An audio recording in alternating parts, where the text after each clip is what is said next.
It's the 10th of July. We come together with the University Hospitals of Liverpool Group Board of Directors. We have a number of apologies for today's meeting, but we've tried and get the cycle and frequency of our business right. We've gone through the somewhat painful process of rescheduling dates of meetings, and as a result of that, combined with this summer time of year, with a large number of apologies today, I'm very much hopeful that this will be a one-off. So we're missing today non-executive directors Sue Ray, Sarah Walker. Sarah.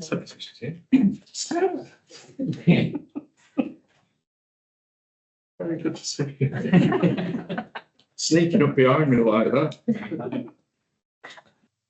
So we're missing a number of people today. Non-executive directors Tom Wally and Sue Ray.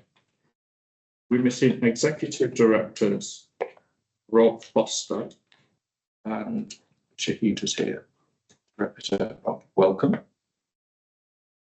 Jenny Hannon and Jen's here in place of Jenny. Welcome. Siobhan still away. Peter Turkington isn't here, and we welcome Becky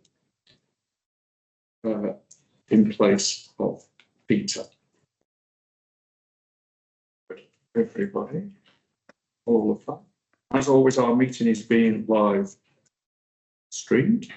We've got attending the public board for the first time, 2 new board members that have been with us in committee places. So welcome to Tom Barrow and to James Thompson, who are here.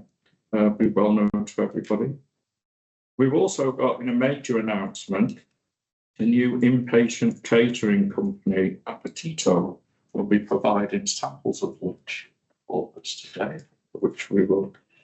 It's a new menu sample offer to patients in the hospital that's being tested out on us today. So we look forward to that. A change in the governance and the roles, and therefore the seating plan here. Non-executive director Jackie Bird has taken over as deputy chair from the 1st of July.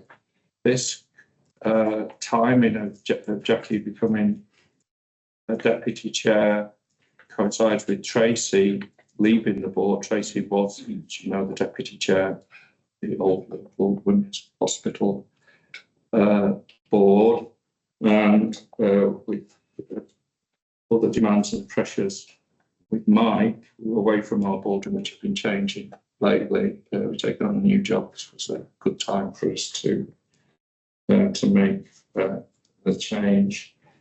Mike is delighted he's still here at the board, but has been the best deputy chair of any NHS trust board that I've ever been on, and I thank him for all of that. And it's a high bar, which I'm sure. It's a high bar, which I'm sure you'll get all of that. We'll be fine. Right, we start on the agenda today with the minutes of the last meeting, which was the 8th of May.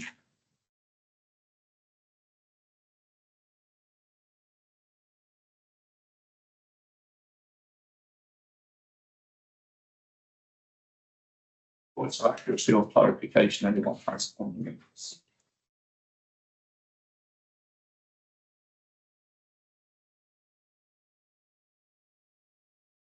The date wrong. I'm sorry, I read the wrong date. Minutes 5th of June.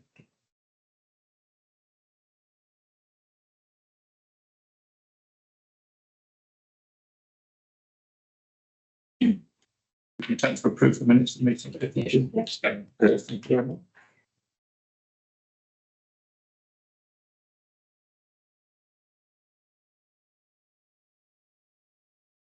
Rolling action, but I think straightforward now. Yeah, Chair. There are 3 actions on the tracker. First one, patient story, that's coming to on organ donation. That will come to the September public board meeting. The two others on 50, which is around performance against the operation guidance standards, we're going to take that to the new Assurance and Risk Committee. So we'll transfer back action to the action log of the ARC committee. And the final one in relation to sexual safety training, we've agreed for an update to come to the September meeting. Thank you. Let's come straight on that. I've not been notified of any urgent matters arising. Go straight to Chief Executive Officer. Thank you, Chair. Can everybody hear me all right? Yeah. Great. So a few things to update since our last meeting together. The 10-year plan has now been published, which many people have seen over the last couple of weeks. I think the key thing to note in that is the three shifts, which have all been pretty public for a while now, link really neatly with what we're trying to do in UHL in our 2030 strategy. So the hospital community, particularly aspect of that we're looking at the emergency care and all the other integrated care provision. Some of the analog to digital work, which obviously REPR is a fundamental pillar of, and also some of the prevention work as well. So it really does quite link to that UHL 2030 strategy, which we'll be talking more about over the summer. So from that perspective, that was really well received. We're still waiting, obviously, for the delivery plan for this, because at the moment it is more of a description of what a great future will look like, but less on the how. So the delivery plan, of course, will come out in time, and we believe that's being worked on. But also, in particular, the workforce element of the plan. The previous workforce plan of the NHS was scrapped as a result of this, and a new workforce plan is being developed alongside, which we expect to see as we head into autumn. So more information to come, but I think largely it set out a future that we would recognise and something that will align to what it is we need to do, particularly here in Liverpool. We put a link in the papers because NHS providers do quite a good briefing of the plan, so that link will take you to that if it's of interest. The Lucy Letby investigation, you'll be aware that the ongoing police investigation relating to her time at both the Countess and the Liverpool Women's is ongoing. You'll be aware from information last week, CPS has confirmed they're looking at additional information provided by the police. So we are obviously unable to talk about that in detail in a public meeting, but we will have a bit of a briefing for the board in the private session today. Where it's to capture. I want to draw attention to the CQC inspections. It feels like we talked about these a lot, but this will be the final time until we then get to the Liverpool Women's one at the end of the month. But there's a summary there of each of them now. Links to the reports online for people who want to see, but you can see now that the well-led urgent emergency care, medical care services, and entry urgent emergency care as well, all from inadequate to good, which is great, and then the broad brief good as well. So that's the 5 now complete, full loved, and we just await the maternity inspection at Liverpool Women's. So hopefully that's on its way soon. We've already heard from the chair about Tom and James joining us on the board, and welcome again to both. Really important roles in the next few years for the organisation as things move forward.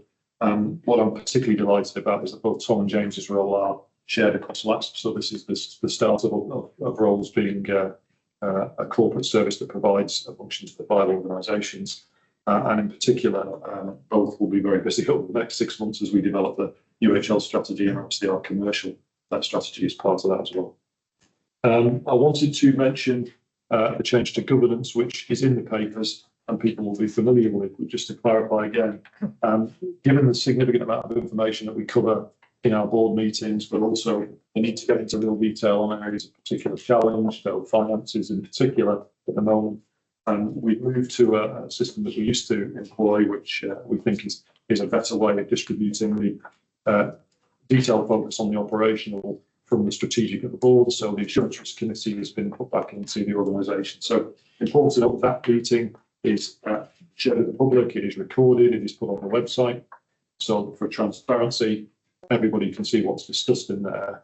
I think having had that last week, it gave us a much broader space, if you like, to be able to get into more detail, particularly on the finances and on the particular aspects of the individual hospital risks that we need to get into.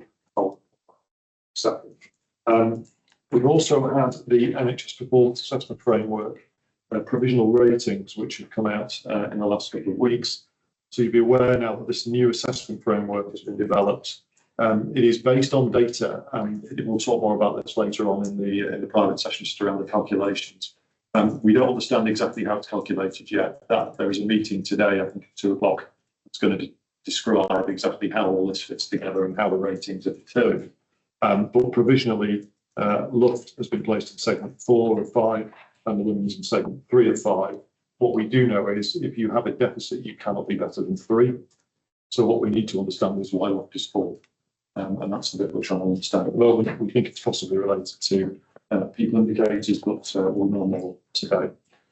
So that is part of the shift in the new operating model of the NHS to have league tables of organisations and intervene on the basis of position league tables and all of that stuff that we've heard about over the last few months. So more to discuss on that later, but at the moment we're waiting for the information from that. And Beth's team are at that meeting this afternoon, and their performance team effectively looking at every one of the bits of data to see where we are and what we need to do to improve. I did want to cover the ARC meeting because we have a paper attached that basically describes the things that we looked at in ARC last week. We'll do some further work on this as we move forward in the new system, because it's trying to get the right balance of information when it's already there on the website anyway. But the key things we discussed in ARC last time, financial position at month 2, we had a good discussion, I think, around where we are and the fact that the combined deficit position of 11.3 million was slightly better than planned. Income was slightly ahead of plan, but pay expenditure was over at both Luft and the women's. And on CIP at month 2, we transacted 20 million or so, which was about 5 million more than planned. So we had a good detailed discussion on the money and what the key challenges were around particular headcount reduction, and each of the sites reporting back on where they were. And I think what we're seeing is broadly managing to control the run rate, but also delivering on the challenges around some CIP. So we have got the finance report on the agenda today, but given we've already discussed the month 2 position at the Insurance Risk Committee, it's there more for information. But Shahida will update us on the early sites at month 3, which we've just got in the last few days as well. So I won't steal her thunder for that. What we also talked about last week, I think, was an improving position in terms of the urgent care system. And we're certainly seeing an improvement in terms of the reduced number of patients waiting for discharge from hospital. And that's allowed us now to start to close down winter pressure beds, corridor care in a way that we've not been able to previously do.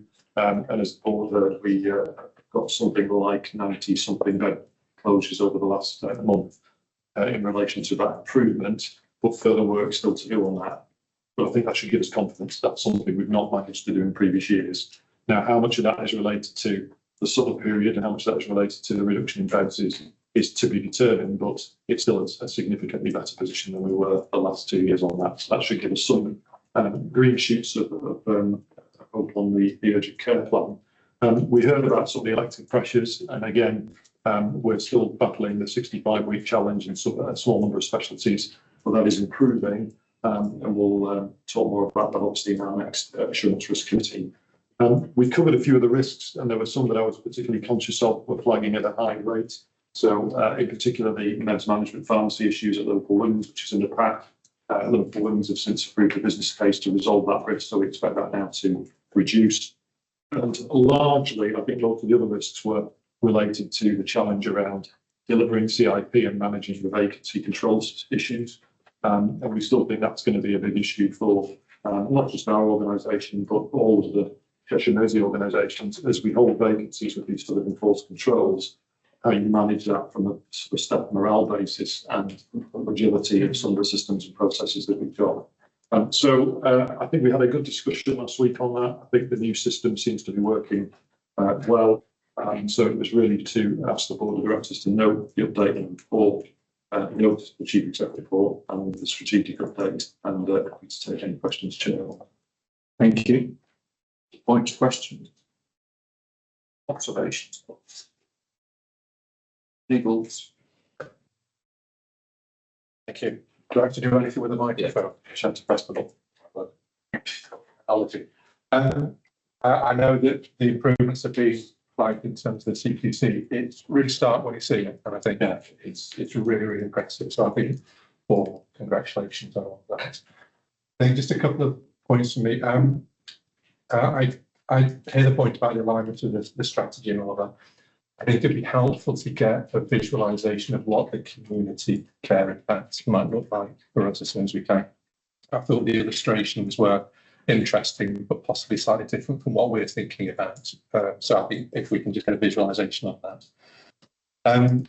There's one point, the 450 million the government is talking about, certainly previous governments have fought on spending money quickly and demanding plans quickly. So just a point of assurance, if we were asked what we want to spend money in terms of emergency care, do we have plans to say yes, we could shift money for that purpose if we're asked quickly? Yeah, absolutely. And one of the things we don't struggle with is knowing how to spend money quickly, like particularly on urgent care. So I think we've definitely got things that we know we want to do. One of the things in the plan that really stood out to me was this ambition for 50% of A&Es to have a co-located mental health emergency department. And so there's clearly a plan to invest and do that. If there's anywhere that needs one of those, surely Liverpool is one of those places. So we have to be at the front of the queue for that. So that's clearly something we would want to see here. Again, that partnership with Merseycare helps in this regard. So certainly that mental health ED would be one. There's still further work which Nat in particular and Pete have been looking at around what we've got in terms of urgent treatment centres. They're not quite the same as what we would like them to be in terms of the full range of services and the opening hours and other things. So I'm sure there's more that we want to put in that regard as well. So yeah, I don't think we would struggle to articulate that at all. And we are going to hear a little bit from Tom later on in the private session just around the emerging strategy and the alignment. But what I think would be also useful is for Jim perhaps to present at a future meeting in the strategy and partnerships committee the early work on the integrated provider partnership, because Jim presented that to the execs a couple of weeks ago, and it really helps illustrate the whole life course. So I don't know if you just want to say a couple of words about lung health, Jim, and what you're looking at doing on that. Thank you, James. So in building our relationship with Merseycare and Alderhead, so that we have thought about our relationship with all the trusts across Liverpool, Merseyside, we've got essentially some governance arrangements between the three trusts. But if you like to try out our relationship and think about an area where we can make the most impact, we pick respiratory care. And we've described that as essentially lung health through the life course, because, of course, that has implications for Liverpool Women's Hospital in terms of cessation, immunisation right through the life course is really important in terms of lung health. Luft does a lot of respiratory outreach. Liverpool Heart and Chest does respiratory outreach. Merseycare does. But I think we can honestly admit that it's not perfectly coordinated, and actually it's not perfectly mapped. So this is an opportunity for us to work on that together, build, I think, a pretty exciting programme through the life course. Paola is very involved from a population perspective. But also we think we can make an impact in terms of patient flow and use of resource. So the management of COPD, there's lots of evidence about upstreaming that care has a positive impact in terms of outcomes for patients, but of course in terms of use of resource. We feel like we're in like space there to move that forward. Action. So excellent. I think we'll just take an action perhaps for that to go to the strategy and partnerships committee next. Because that illustration of that full life course and where all the multiple organisations play into it was really useful when we all saw it for the first time, because it basically brings together all of the organisations, including obviously GPs and neighbourhood teams, have the similar responsibility along the life course, but it's not commissioned and coordinated in that way. So it was a very good example of what a sort of accountable care system might do in terms of commissioning outcomes across the platform. So we'll bring some of that into the strategy partnership.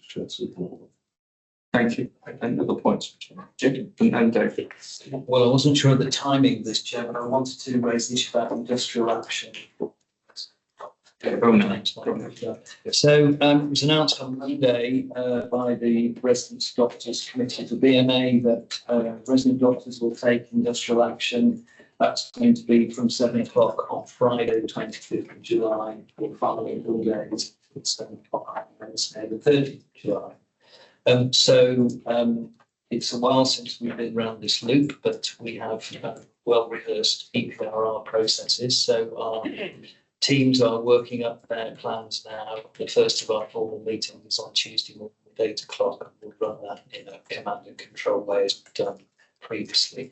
Very difficult always to know at this stage any of our resident doctors are planning, and very difficult to ask them. So we'll feel our way through the next couple of weeks. But that's really the last week of our junior resident doctors being with us before they rotate. So the may take the opportunity to I would say, cause quite a lot of disruption and difficulty to organisations. But we are on managing it. Thank you.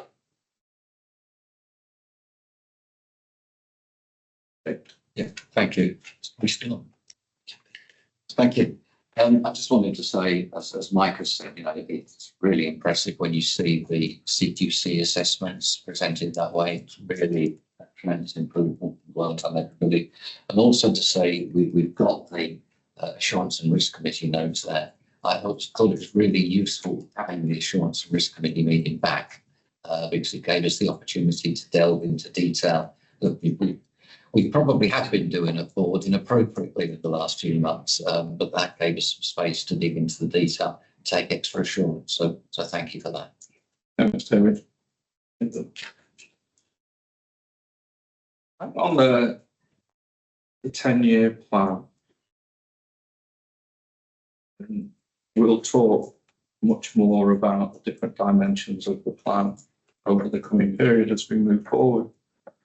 And we've seen before a number of members of the board. I take this as a compliment, please. But there's a number of us around this board who've been around these sorts of blocks many times. And in the immediate aftermath, there's a what I would call a political reaction. So there's a party political bit back and forth about it all. Then there's informed commentators' response to it, a more analytical breakdown. Well, I've said this thing for an worked and so on. And then there's the service response, or bodies, membership bodies with a service response try and speak on behalf of it. But there's no simple narrative in which you can capture the response and reactions of so many multiple different bodies and agencies involved in health and healthcare delivery in a simple statement. So it means different things in different ways. My own response is that it's easy but wrong, I think, to be slightly cynical and say, well, yes, we've been talking about prevention instead of treatment and getting upstream and all of that many times before, and we've never really been able to move it. And others say, well, yeah, we've talked a lot before about being able to reduce the acute hospital sector and more care close to home and neighbourhoods and all of that. And the issue is that whilst there might not be a whole lot of ideas or policy proposals in there that we haven't seen something about before or something very similar to previously. Nonetheless, if we think that the challenge of in the past has not been coming up with good ideas, it's been how we execute them and embed them in the system has been more of a challenge. I do think that this time, particularly think about the third big sort of shift, as his headline, this analog to digital bit. I do think the technology enablers that are available to us now probably weren't even available last year, never mind the last time a 5 or a 10-year plan was written. The enablers of technology open up opportunities for us to be able to implement some of these significant policy shifts that we've tried about for a long time. And I think for us, James, as a board, are focused on some practical examples of how we communicate with each other, we communicate with patients, we engage in care, we can be more efficient, productive in the way care is done. It's the real opportunity for us to pursue some of the desirable changes, the prevention, not care, that closer to home, not in hospital, are, as we discussed in here strategically, they are all essential as we move down this path towards a clinically and financially sustainable system in which we operate. Yeah, I agree with that. And I think some discussion on this in recent weeks, just as some of the technology that's now available and being implemented within the organisation already. The big issue for me is the operating model potentially being at odds with the desired outcome. And I am concerned about a situation where we're going to say integration is what's needed at, for accountable care systems to work or whatever. But at the same time, we're going to segment trust into good and bad performance and rate you on how well you spend your money or do.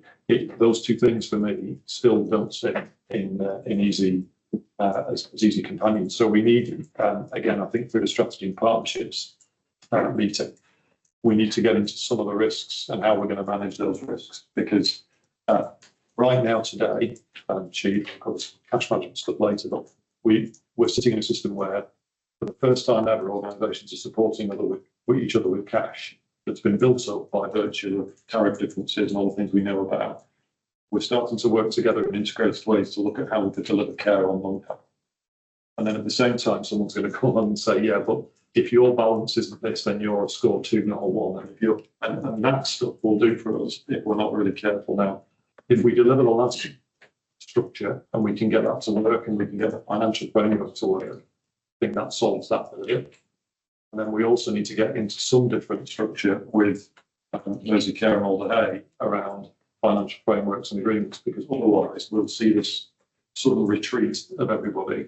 To give you a really simple example of that, the one that worries me the most, and this isn't directed at partner organisations at all, but everybody's saying, yes, we want to be part of this group model if that makes sense to us from a sustainability point of view. This week, if you've been rated as 1, you can spend your cash however you want to spend it. Maybe we'll see before, there are still limits around that. But those two things are going to start pulling these collaborations apart. Not careful because of the retreat to individual foundation trust sort of autonomy. So it's really important more than ever that we get this group model clarified, agreed, sorted out. And then we'd start to talk about the sort of financial frameworks between Mersey Care, Alder Hey and UHA. Because unless that gets clear, we're going to be arguing about accountable care systems in Liverpool for the next 20 years because there'll be 3 organisations wanting to do it. So I think we really need to get into those risks and how we're going to manage them in our partnership discussion. And that next, please. Thank you. Hello. Yeah. Okay. So I agree. I think we had a really helpful session yesterday with some of our partner organisations around exploring respiratory, pathway from a partnership point of view. So we had a digital workshop, and that challenge around how we strategically commission came up. We have to do things differently because actually, we're looking at total solutions, holistic solutions, not in isolation, not in silo. So whereas, you'd fund that, wouldn't you, from your host organisation, we have to look at this differently. The other challenge I think we've got is potentially around primary care autonomy. So we do need that buy-in, because I think what is clear, I think we've seen a real groundswell now. I think public patients want a different service, more digitally enabled and digitally ready. We've still got work to do around consent, I think, on consent. And some of these sort of conditions underneath that allow this to work together. I think there's the will of the organisations to work together, but there's some complexities that traditional structures around how we fund has to be addressed. Just on the NHS 10-year plan, I think it was a really interesting read. Clearly, there's a whole document section around analog digital. However, digital flows right through the document. So we look at that sort of prevention piece, the sort of genomics, capabilities.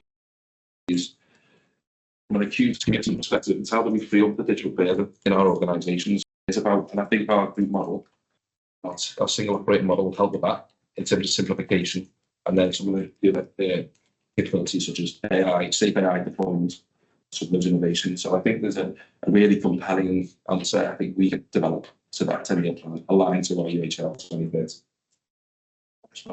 Jeffrey next, please.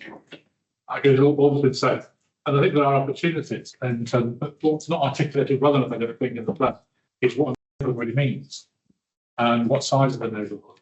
And I think if we pick up Matt's point about working with primary care, how does that overlay with the primary care networks? How mature are they in the areas? So I know it's Helen's my other hat on. The primary care networks have really developed now. But in each practice, you've got this multidisciplinary team approach, and they're doing multidisciplinary team workshops and meetings looking at higher risk patients, but the real opportunities to overlay that. Back up to Jim's point about the respiratory, I was at the Heart Chest when they launched the community clinics in Knowsley with COPD and respiratory and with rapid chest pain. It wasn't without its challenges or opposition, not least from the clinicians inside Heart Chest. You mean I have to leave the hospital, right? But actually, what they demonstrated, research department they developed, research proved there's huge savings on admissions that made to the hospital in terms of readmissions on respiratory and on Heart Chest. So I think that there are things to learn there. The last thing I would say about the cystic fibrosis too, and the chance to join those services, a fantastic unit at the Heart Chest, and the link in with all the hair. But I think working in partnership across the group has those opportunities. So I think we do need to take primary care with us to understand how far they've come and what more we could do to add value. I think that's a really good example. I'm going out with that community team in a couple of weeks' time. There's a good example of a cushioning problem, isn't it?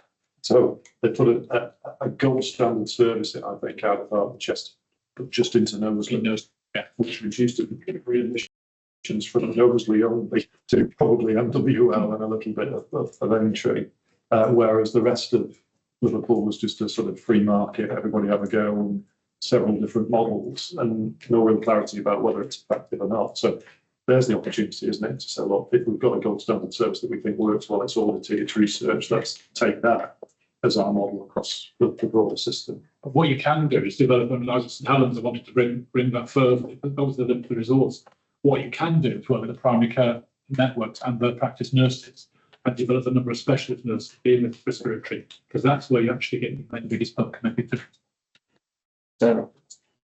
Can you press that button, Jackie, and I'll shout to you. I guess firstly, maybe declaring slight conflict of interest because at a company level, Cisco are advising government on digital throughout the multiple policies that have been launched over the last 6 months, which say digital is a huge thread on the NHS paper, trade strategy, industrial strategy, all of them kind of digital, and digitising public services is a key thread, and we're advising on that. Just relative to some of the discussions around the table, I think it may be helpful at one of the next board development sessions that we bring industry in to talk, and Matt has been involved in a lot of it. Merseyside had the AI summit, which Lynn and Matt chaired a few weeks ago. There's a lot of innovation happening that we should bring to the board so that we can understand how we bring some of that decision making in. But we absolutely are lobbying on that funding issue because I've just sent you something, Jim, on respiratory. There's already case studies for home care, working with primary care 24 of how you reduce emissions. There's an awful lot happening, but it's happening in pockets, duplicating. So that's a huge inefficiency across the NHS. So we're lobbying for that, but let's bring industry in to say, here's some of the things that we're actually already funding from an innovation. We've got Country Digital Acceleration, which is already funding a lot of those proof of concepts. And there's a Lister Alliance, which I think the 7 trusts have now joined, which is all aligned to what does digital healthcare look like. So let's bring that in so the boards are more aware of what is happening and what could be done. Excellent. Thanks, sir. Jack. So I think it's just building on what Sarah's been saying, what Jim was saying, and it's very much for me. We know what great looks like, we know what it is we want to do, but sometimes the limiting factor is the finances, and they're stuck within organisations. And whether if as we go forward, that we're willing to release some of that cash and move it across the system to make it happen. And that's a big thing. And at the moment, we don't really have the ability to do that in a way we would want to. So I think that's got to be a real consideration of where we go next. Thank you. That's a good point. And Heather, next please. Thank you, Chair. My comments really on the change from the planning over to 3 years in a cyclical planning, and how we actually do proper workforce planning at provider level. As on a national scale, when we're talking about the 10-year plan, and we're talking about the abilities needed within the workforce around AI and digitalisation, but also around how do we do that shift left. So I know we focus on the money and the digital, but actually we really need to quickly, as organisations, start thinking about much more mature workforce planning to support this. Yeah, but I just wanted to make sure I captured what I think we need to do through the strategy partnership discussions. I think we talked about, I'm not trying to do your job here, by the way, I'm just making sure I've got my actions right before you tell me. Is this on? No, it's not. Sorry. I think nobody heard that first, but so I think through strategy partnerships there, if we bring that integrated provider partnership, Jim talks us through how that's emerging. We have the Lung Health example, that gives us a little bit of the flavour of what we're trying to do. Sarah's point around the commercial, then that's strategy partnerships, another place for us to start to look at that. And then there's something about the partnership risks, i.e., how are we going to marry this issue of individual performance management of trusts with partnerships where everyone might be in different places, and probably have some significant discussions about the mitigation of those risks. So that's sort of the 3 key things from that discussion we perhaps need to do. Yeah. Okay, we'll take that away as an action. Thank you. There was one particular issue that just struck me as we're going through the report that wasn't referenced, that there might be nothing more that you can say about it. We've talked in here previously about particularly around the money side of things, might come up in the finance report. We've had more different people marking our homework than we had writing it in the first place. Oh, yeah. And one of those people marking our homework is PwC, who will produce it. But do we know where it's up to in terms of what they've said or what they're going to say and what the implications of that are? Yes, so we know some of it, but not all. So what we have is we've had the executive summary feedback of the PwC review of Cheshire Merseyside as a system, which was largely focused on the ICB and the challenges organisations had. It didn't get into the detail of organisations. So what that did was effectively say, here's what we think is the key challenges in Cheshire Mersey. That described issues around the lack of clear strategy on the clinical side of things, some of the gaps between what's in place and ICB strategy.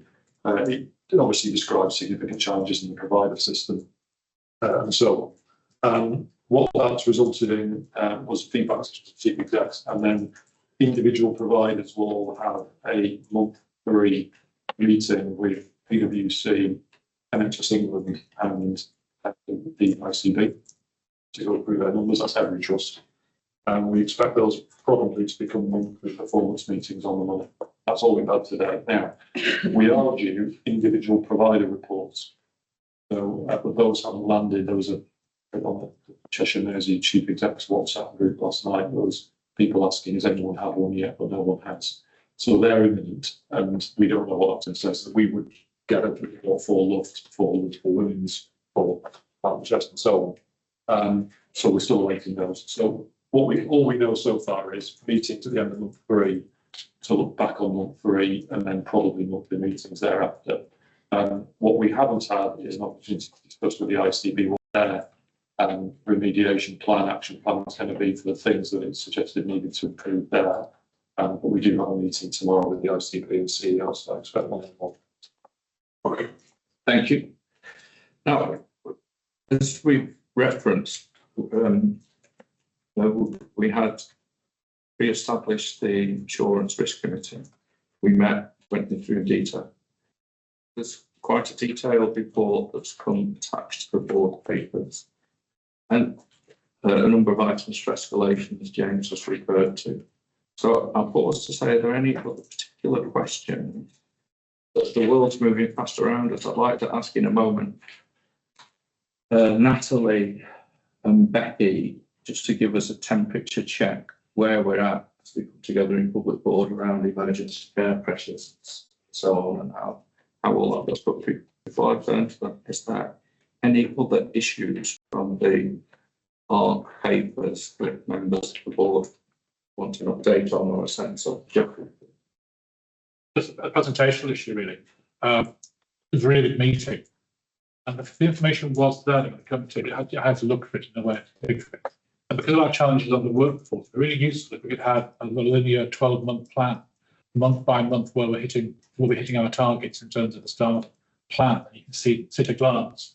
So when you don't hit it in month one, you're doubling it in month two. And I think it was there, but I had to really sort of dig for it. In the papers that are, Yeah. yes, yeah, no, I totally accept that. I said to David actually after the meeting, exactly the same thing. That's what we want to strengthen. So we set the challenge to our new turnaround director to try and sort of build some sort of dynamic model. That's overstating it, but effectively, like as you say, if we're here at month 3, what does that now mean? That's great. Yeah. Thanks, James. Okay, just a quick temperature check on emergency care on the Royal of the Nation. Yeah, so on emergency care, we've made good progress around, as James said, reducing unfunded capacity. So particularly on the Aintree side, I think there's been over 100 beds closed since April. And on the Royal side, we've de-escalated a zone on the ward and we've de-escalated some of the ED corridor capacity. We've been able to do that because, as you'll see in the IPR, they're not meeting criteria to reside. Reductions are in line with trajectory. And we are working with partners, particularly the council teams, to create integrated transfer care hubs at the site, which we are aiming to launch in August. There will be one based on the Aintree side and one on the Royal side. So we're making good progress from that perspective. From an ED itself, ambulance handover, in our national planning, we have an average handover target of 39 minutes. At the minute, that is being achieved across both the sites, so we're managing to maintain that ambulance handover. I think where we are still challenged across both sites is the 12 hours in ED. So although we are meeting the initial trajectory we put in the national plan, when the 10-year plan was republished, there was a new target of 10%. So 10% of ED attendees should be, no more than 10%, sorry, should be seen, treated or discharged within 12 hours. We've got some work to do to get to that. Aintree, I think on the last report I saw around 14%, but the Royal was still around 17%. So that is the main focus. We're having some additional meetings to look at our improvement plans, focusing on reduction of 12 hours this month. But I think that is where the main pressure is currently sitting, is coming down with that 12-hour standard. Thank you. Again, for that. Yeah, so on the entry side, we have got 3 escalation areas in the last few months. The next focus for the end of July is to reduce the corridor, the A&E corridor, by 50%. So we're confident that we can achieve that. We did a trial of ambulance 45 handover in July, and I think that is still an area of concern, particularly when ambulances arriving in batch numbers. But we're working closely with NHS, and there are plans and operational plans to roll that out through July. We're doing a 7-day trial of the acute medical unit across the front door, which again has delivered really promising initial results. The discharges the admissions over weekends have reduced from that trial. The SDEC is working really well on the Aintree site, so the around 50% of the ambulatory patients walking in are now going through the same day emergency care unit, and that's been a huge success. Really good patient feedback through that unit. I think challenges still are around mental health patients in the department and the funding of the 7-day services. The next thing to move into really is that blending of that acute medical model and the A&E teams across the front door, just to make the best use of those staff across that front door estate. I think sometimes people do work side by side, but it's trying to sort of homogenise those 2 teams to make the best of those pathways. So I think we're doing really well on 15-minute triage, time to see a clinician, 4-hour target, time in department. There's still improvement work to be done there. Chair, thank you. Just a question on the, I know there's been an escalation of Cheshire Merseyside on tier 1 around urgent care, I think this week. What from our perspective, Where were we in all of that mix? Yeah, so there was an additional national call put in, I think it was Tuesday this week. We weren't included on that. We're now getting a regular sort of benchmarking pack sent round. We are doing really well because time to triage, we are best in the area, in the region, both Royal and Daintree on time to triage, time to see a clinician. And our 4 hours, although it's not at the 78% where we want it to be, again, we're benchmarking one of the highest in Cheshire and Mersey. So really for us, the 2 metrics that we are challenged on is the 12 hours in department, but we are aligned with the other Cheshire and Mersey Trust on that. We are all challenged on that. And the not meeting criteria to reside. So although it's improving, we still outline actually on that. So it's those 2 metrics. And just to add to that, if I may, I don't know if people may have seen the Health Service Journal this week reported that the Royal had the most deteriorated Type 1 A&E performance from 23 to 24. No other explanation to it. And that was because we discovered a couple of years ago that the A&E was counting the ophthalmology urgent service as Type 1 A&E, and it isn't. We corrected that, which is true reporting of the actual position. It was overinflated. So it isn't to do with the deterioration in service, it's to do with the fact that the Royal should have never been counting really ophthalmology and patients within its TV time. So we removed those at the point in time, agreed with the commissioners and others. So just in case you saw that, I wanted to find about that. Thank you. Okay. Thanks, Chair. It's not on the urgent and emergency. Asked whether there was anything else for Mark, so I didn't know whether there was any other questions on that before I continue. I thought it was worth noting here that there was planned industrial action in LCL, and we did talk about that in the ARC, but that strike action did actually stand down, and I think it's worth noting here that we are and remain committed to working with our LCL colleagues on People's training programme and also with engagement with the teams across LCL. So just worth noting that our discussions are constructive. Thank you. I mean, on the urgent emergency care, that's clearly has been illustrated by, even in this discussion, by Natalie and Becky. There are a whole number of dimensions, measures that come together to take an overview on urgent emergency care. And I looked back at the minutes from our meeting approximately 12 months ago and some of the analytics on where we are, and you see a significant, you can't recreate the spirit of the discussion in that. Although now we're recording these meetings, we will be able to look back. I'm sure everybody will look a lot younger then than they do now. However, the even from the, the analytics and the minutes, you can see I would describe a step change in progress on both sides across the main, reflected in the CQC ratings that you refer to, James. This is a constant pressure, inevitably on all organisations with emergency departments, but as validated by the Care Quality Commission's inspection, I think that lots of still challenges, as you've illustrated, and there always will be, to be honest, that with the pressures there, we're making very good progress. I think importantly to that as well is that the patient really has improved significantly. So even when we've had periods of challenge around having handovers and so on, the patient metrics in terms of their experience with the ED has got significantly less over the last couple of years. Yeah, and excellent. Sorry, I should have mentioned as well, James referenced in the National Plan around the mental health ED.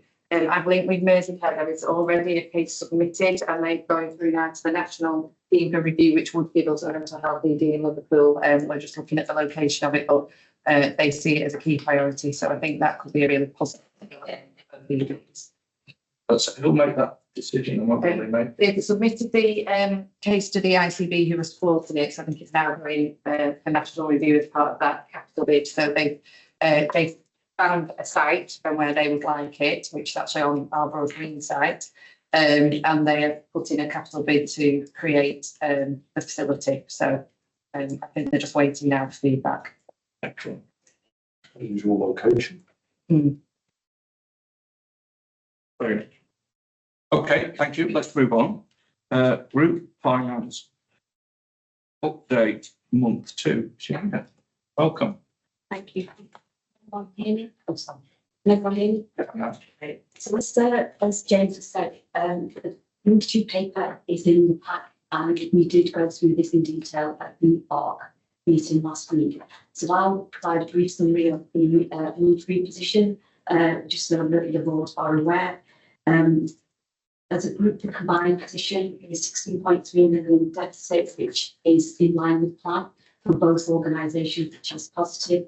In relation to CI, the headlines in terms of the monthly position is increase ahead of plan, offset by our paid position, which is up onto the plan at this stage.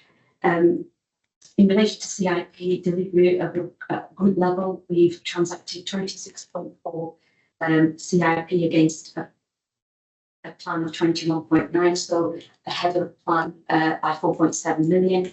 The other performance is supported through certain measures, including the site revaluation within that.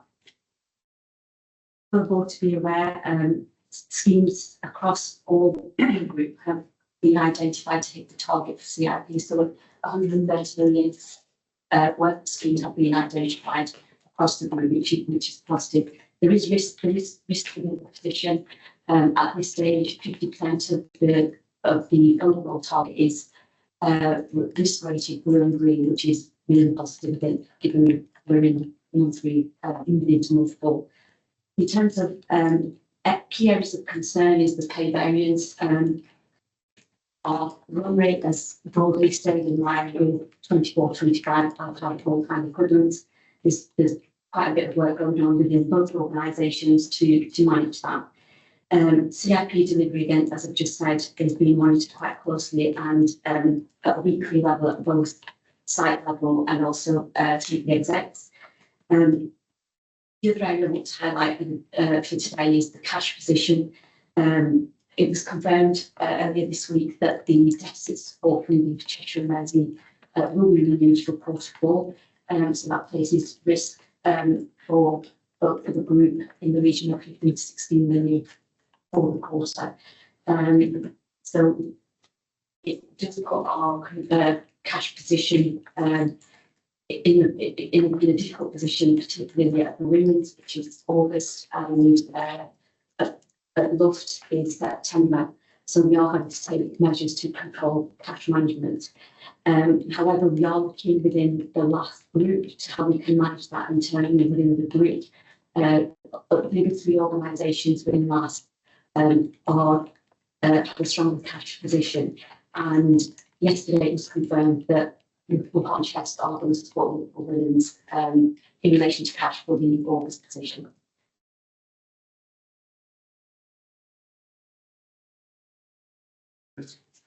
You have a question for me, sure. Yes, please. Yeah, so as Sheila said, the cash movement. So we've had a conversation within last. This is obviously an ICB ask. HSC ask is to manage the cash movement system, which is why the deficit funding has been withheld. In terms of doing that, there's further conversations had about whether that's PVC movement and stuff, which seems very complicated for you. But the current situation is obviously the women's asked for support. What we've been able to do is confirm that within last we can provide it. There was a conversation yesterday I had with the Heart and Chest team about should it be Heart and Chest or should it be someone else or should it be shared amongst the organisations. What we did agree yesterday was the sort of general principle of interest payment that would have been applicable through the if you'd received deficit support money should still apply within the last, so no organisations impaired as a result. So it's a good way of managing things. It shows good partnership working. So we asked Watson to have a look at whether they could support as well yesterday and Clatterbridge. So we've had information that it's doable. We just need to iron out now exactly who does what, which months. So that's good news. Just on the performance that she mentioned, the income position, that 5 million-ish, I think it was, of performance on income was about 50% pass through, so we'll definitely get it. The other 50% was overperformance on the sort of variable contracting team. So there's a potential for the ITB to invoke the sort of rules to say we need to claw that back to line. So there's a risk there. I think performance improvement could be clawed back at some point. So important to achieve is pay is still the thing that we need to get the control of, because we could eventually see the reduction. On the pay side of things, I think one we were at sort of 78 million. By on 3, that's dropped to 77. You remember at the ARC, Rob was talking about needing to get from 78 to 74. So we're starting to see some improvements in all 3, but it's still not very easy because we obviously need to be at 74 year long. So some signs of improvements on pay, albeit small. Good to see the income improvement, particularly that we're guaranteed 50% of it. There'll be negotiations for 50%. So a slight improvement. And CIP again, you're effective 50 odd million is way ahead of what we've been able to do before again. But the scale of it just makes it still a red rated issue. So that's a performance in previous years at this point, but still really challenging. On the cash, at the most fundamental level, can we guarantee that we will have sufficient cash in the bank to pay the salaries and wages? Yes. Secondly, will the cash impact upon the time it takes us to pay suppliers? So in the data, we're already coming up short on the pay people on time code. Is that going to further deteriorate? So as the both organisations we monitor that closely is how what cash management initiatives we have to take in terms of how much support we're getting from within the group. So it's achieving that balance. We don't want to not pay suppliers and risk the organisation from that perspective, but we also need to maintain the cash position. So we're hoping that in the last groups we can manage the cash position. Yes, Jen. So our cash position is slightly more stark. There is a risk. Oh, sorry. Thanks. There is a risk that our best payment practice code will deteriorate in the 95% it's at now, but we are actually managing that really carefully. I am reviewing payment runs and we are holding discussions with suppliers. So any delay in payment terms is for a clear agreement with suppliers in the short term, and then the working across that should resolve that through the remainder of the year. Yeah. Do we give the same priority to pay suppliers as we give to pay staff? Bearing in mind that pay to suppliers are means to an end to those suppliers, staff being paid on time. So we're looking at everything in the round around cash management, and it is a really careful review. Yes, it is equally important to understand the impact. Okay. I think this, I'm not sure what the objective of this withholding cash support thing is really. I mean, if the objective is to require systems, whether it's Cheshire and Mersey or LASK or whatever else, to manage cash between them better, say that requires withholding, withholding cash support. What's the soft power gesture or whatever? What's that? Could we delete that from the recording, please? I think in reality, what we're trying to there's already that's already shifting to a direct instruction for ICBs to manage cash. If it's already heading it that way, we've heard it naturally said. So, is it a good thing? Is it a bad thing? I don't think the premise is about that. I think you're right. That sort of the communication, I mean, not that you tell me you're not going to have any money, it's not particularly helpful. Creating stress for organisations who are running out of cash to pay staff is not a good thing either. But this premise of, look, what in reality are we doing in the NHS? If we're applying for emergency cash funding here, when there's 100 million in the bank, absolutely, that doesn't make sense, does it, in the long term? It's going to be interesting to see how this then, like the comments I made before, unravels itself when we got this. Yeah, but if you're in segment 1, you can spend your cash. because they're obviously trying to, now, clearly for me, that's got to be, this year is sorting the cash out as best they can, trying to manage it between organisations, collaboration, and then it'll flip next year into, right, now we're going to rely on the rankings to say, if you're in this group, you can what you want to do in the real time. So I think we're just going to be in a difficult 12 months where we're trying to move to the new, but the reality is we've not sorted the old, so some of these tactics are just going to stay for a while. Yeah, sure. Yes, Jeff. It's raised a good point. It's an important point, but it's sort of hidden away, but not in the 10-year plan, was to shift how organisations be treated more akin to local authorities. You can't actually respect is the control. And if you look at what Commonwealth North last week about the shift and taking money out of the North West to fund the neighbourhood one, over £500 million when virtually every organisation in debt.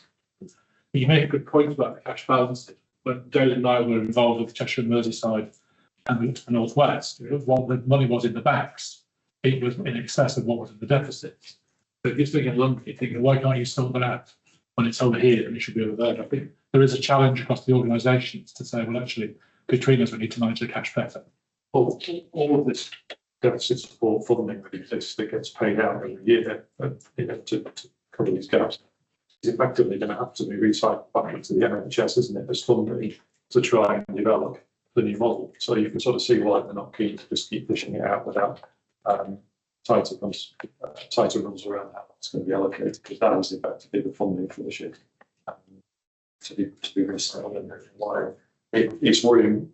I think on a number of levels back to that point of how do you make the transition from acute to community if that's a shift of allocation of resources from one organisation to another in a league table. So that's why that accountable care sort of strategic commissioning comes in. And back to that point we said earlier, how are we going to hold the line together as a group of organisations with single financial frameworks? Otherwise, that shift will be impossible. But some of that requires some double running it. You require some double running at times, but to invest in the first part and continue with the second. I agree, but again, if I was sort of sitting in this sort of NHS England leadership shoes, you sort of look at, okay, in your integrated provider partnership, I'm not going to say it's a figure because it would be wrong. It's probably enough cash in the bank there to double run for a year amongst those three organisations if it was directed into the right things. So, but at the moment, A, those organisations aren't allowed to spend it, and B, it's not evenly distributed. So how do you sort of bring that together in a different frame? David, please. Yeah, hopefully, as you say, James, that the organisations will get together and sort this. For me, the other worrying aspect is this suggestion that we won't be paid for performance on our contracts. And where will the discussion take place about whether we continue to do premium rate waiting list initiatives that we're not going to get paid for? We need, Jeffrey says, points out quite rightly, the plan seems to point together a local authority type model where you're not allowed to overspend. So somewhere we need to have that conversation. Yeah, this isn't clarity. No, I agree. I would say this, and local authorities hate it when I say it, so I know I don't do that in other functions, but local authorities have a lot more things that it's easier not to do than hospitals, and I accept social care isn't one of them, but there are many little responsibilities they have that they can just reduce. So for waiting lists at the moment, we've got a overheating on waiting list payments of about £1 million a month on waiting list initiatives. Now, that's after we've been told that we wouldn't be paid in the contract for activity delivered by waiting lists to the tune of about £6 million. And that was largely at the Royal, wasn't it, on neurology and breast services for cancer patients. So £6 million was taken out of the contract, but all the patients still there. They've all got to be seen in the cancer time frames. So we've recently approved through the exec meeting business cases from the Royal around urology and gastro to follow, which effectively recruits more people, which is still great, still leaves us with pressure. So we'll start to reduce the waiting list costs, still the pressure on normal pay costs. The rest of it at the moment, we're not using waiting lists to do general activity largely. We're using it to do either instructive reductions of backlogs of long waiters to hit targets in the year, or largely for cancer patient treatments and urgent patient treatments. So we'll keep working on that, but at the moment, I don't see a situation where we could just say, we're not going to do that. So again, we're back to this whole issue of where we can, it is better to have permanent staff reducing run rate costs and ironing out the waiting list incrementally.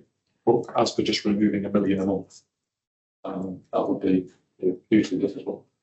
In terms of your first bit of the question, Rob is meeting with commissioners every month. One of the big asks that we've got, and I know it's challenging, is they're saying there's no more money to pay for this activity, understood. But they're also trying to reduce reliance on the private sector. But we're saying repatriate the activity, because you would have spent it there, and you still will spend it there on somebody having a joint replacement after waiting a week. Whereas here, it tells you to get to less than 50 weeks, so spend it here. And there's all sorts of, sort of legal challenges around it going on. But I expect clarity on that sort of post-autumn. So I think once we know what's happening in the private sector contracts, we'll be clearer as to what they've got left to pay for it. Any other? My last one, Shahida, it's a slightly unfair question. Take it in the spirit. We'll ask anyway. Pretend your mic's not working. So there is a hypothesis, untested, certainly unproven, probably untested, but when income goes up beyond planned level,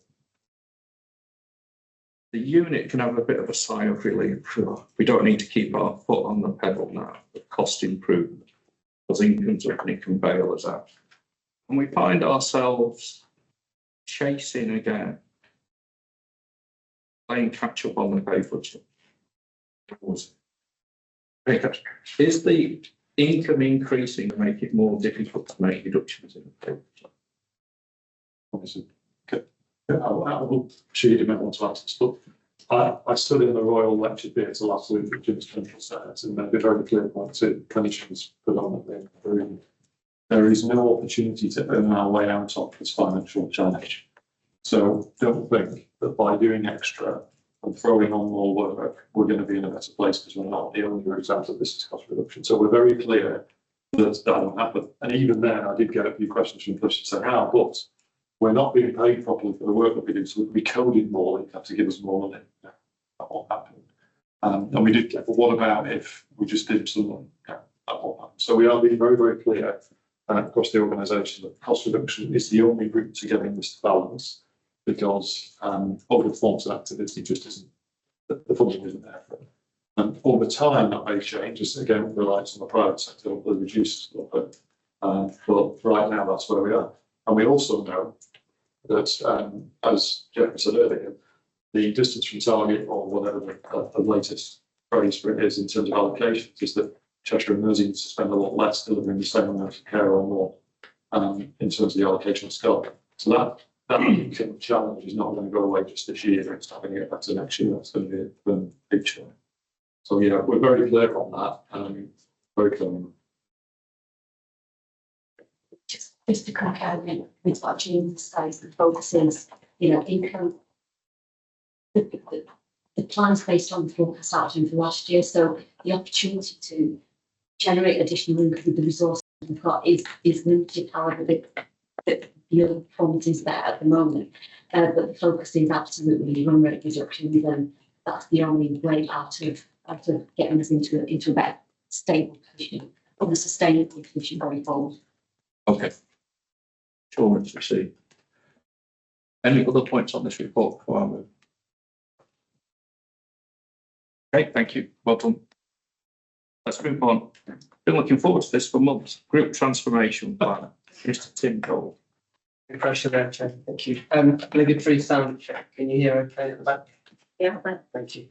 So this is the new style report this month. The group transformation plan has come into effect in 25-26. That follows the improvement plan being in Lofts for the last 2 years and in the Williams for the last year.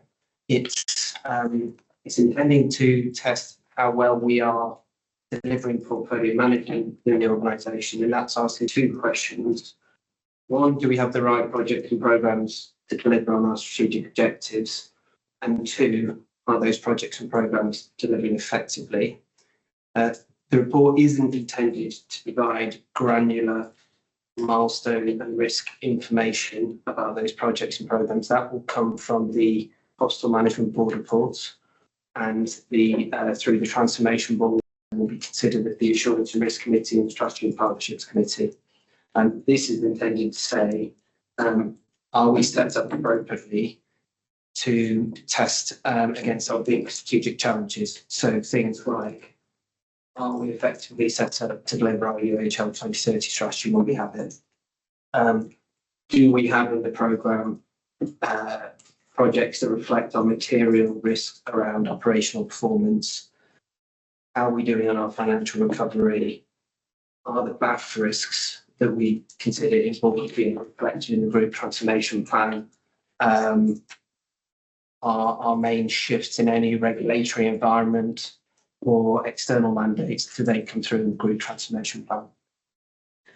The report also sets out the structure which we brought through Strategy and Partnerships Committee previously around what is the group transformation plan, makes clear the intended shift this year to really drive delivery of transformation through our hospital leadership teams, just like we do for how we manage risk and how we manage care as close as possible to where it's delivered. We want to do the same for our improvement activities.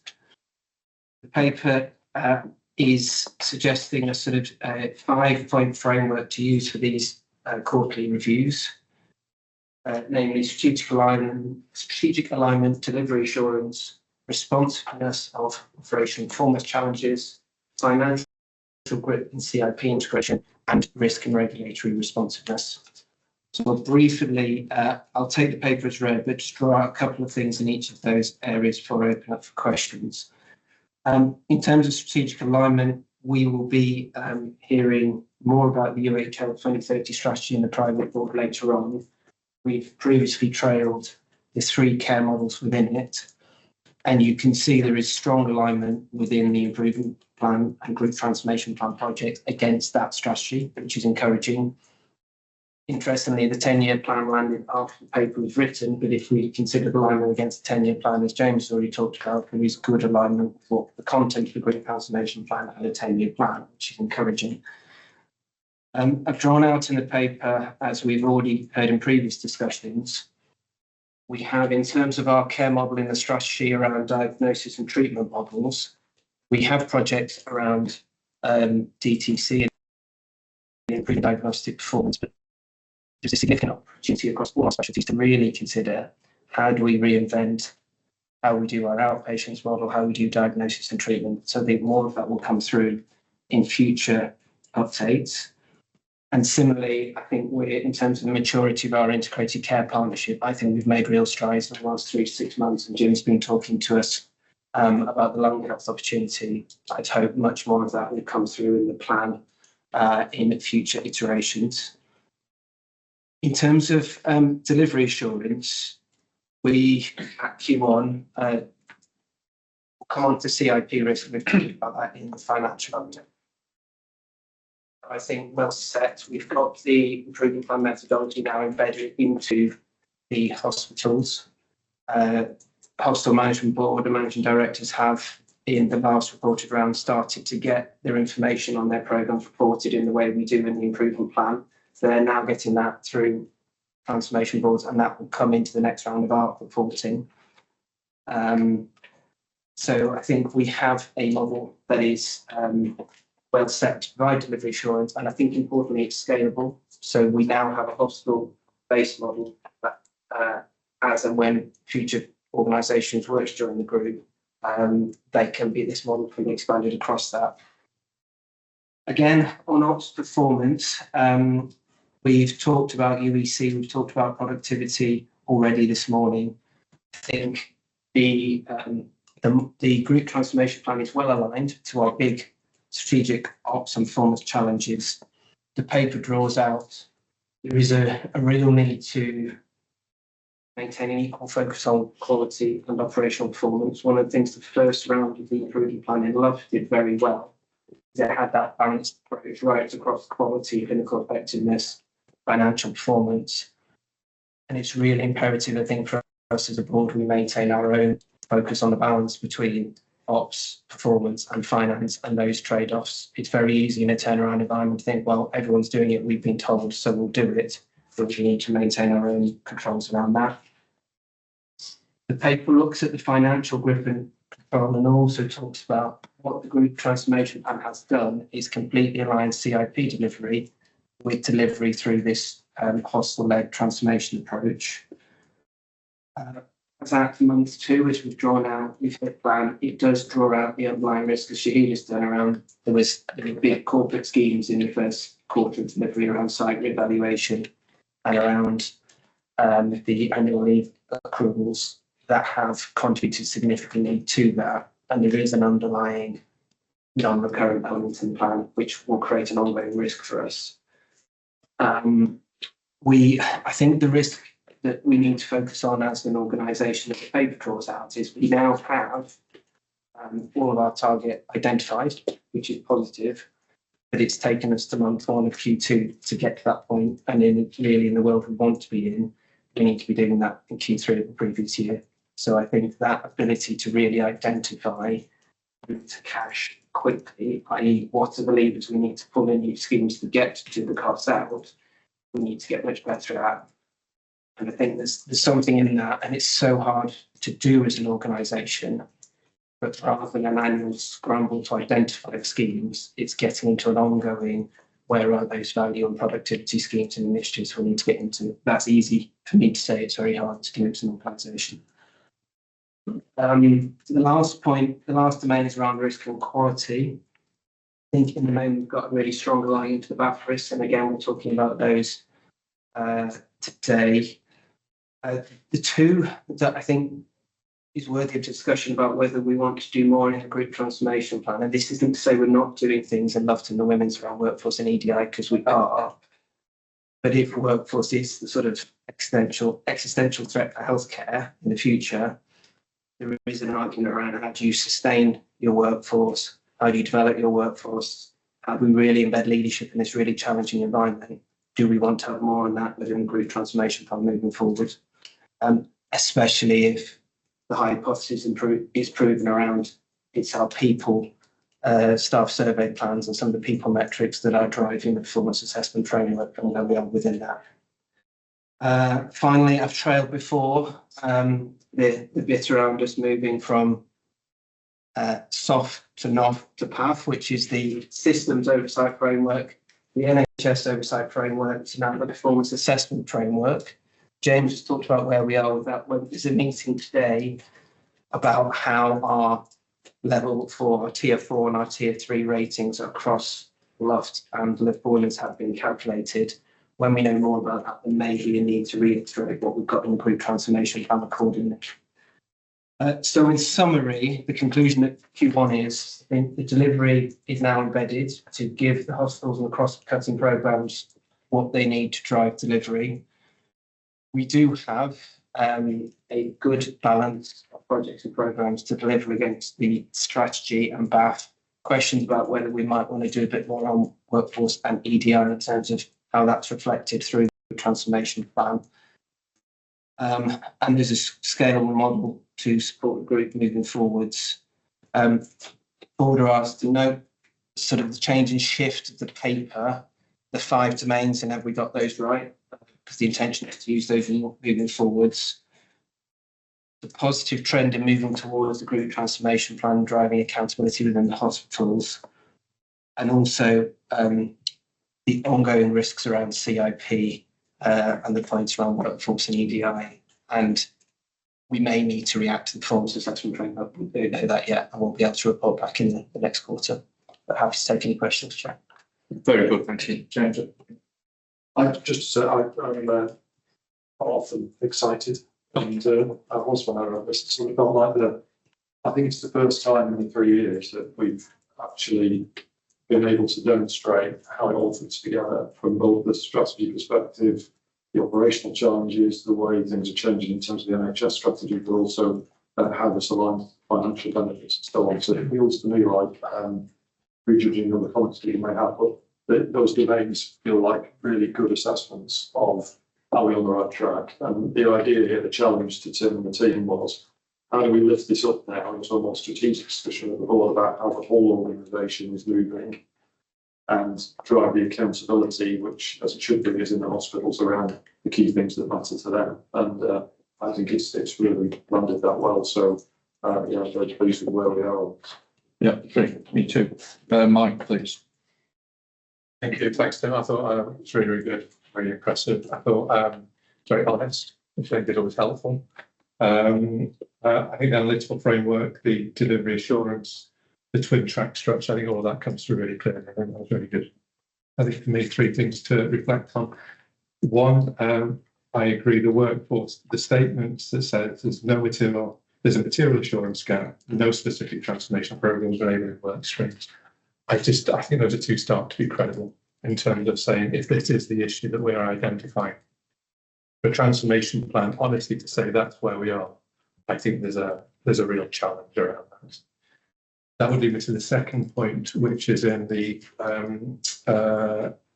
5 domains, the analytical framework. Should there be a SIP around workforce? Does it get lost within the other ones? And I think finally, cancer, LWH has no transformation plan response. Given the challenge, I just worry that are we making peace with tier 1 performance? And it's such a critical issue that it communicates the urgency of the issue for us to address. If we say there's no plan. We'll collect some points up to the comment. She'll come back to you. I'll go Jackie, Beth, Heather. Thanks,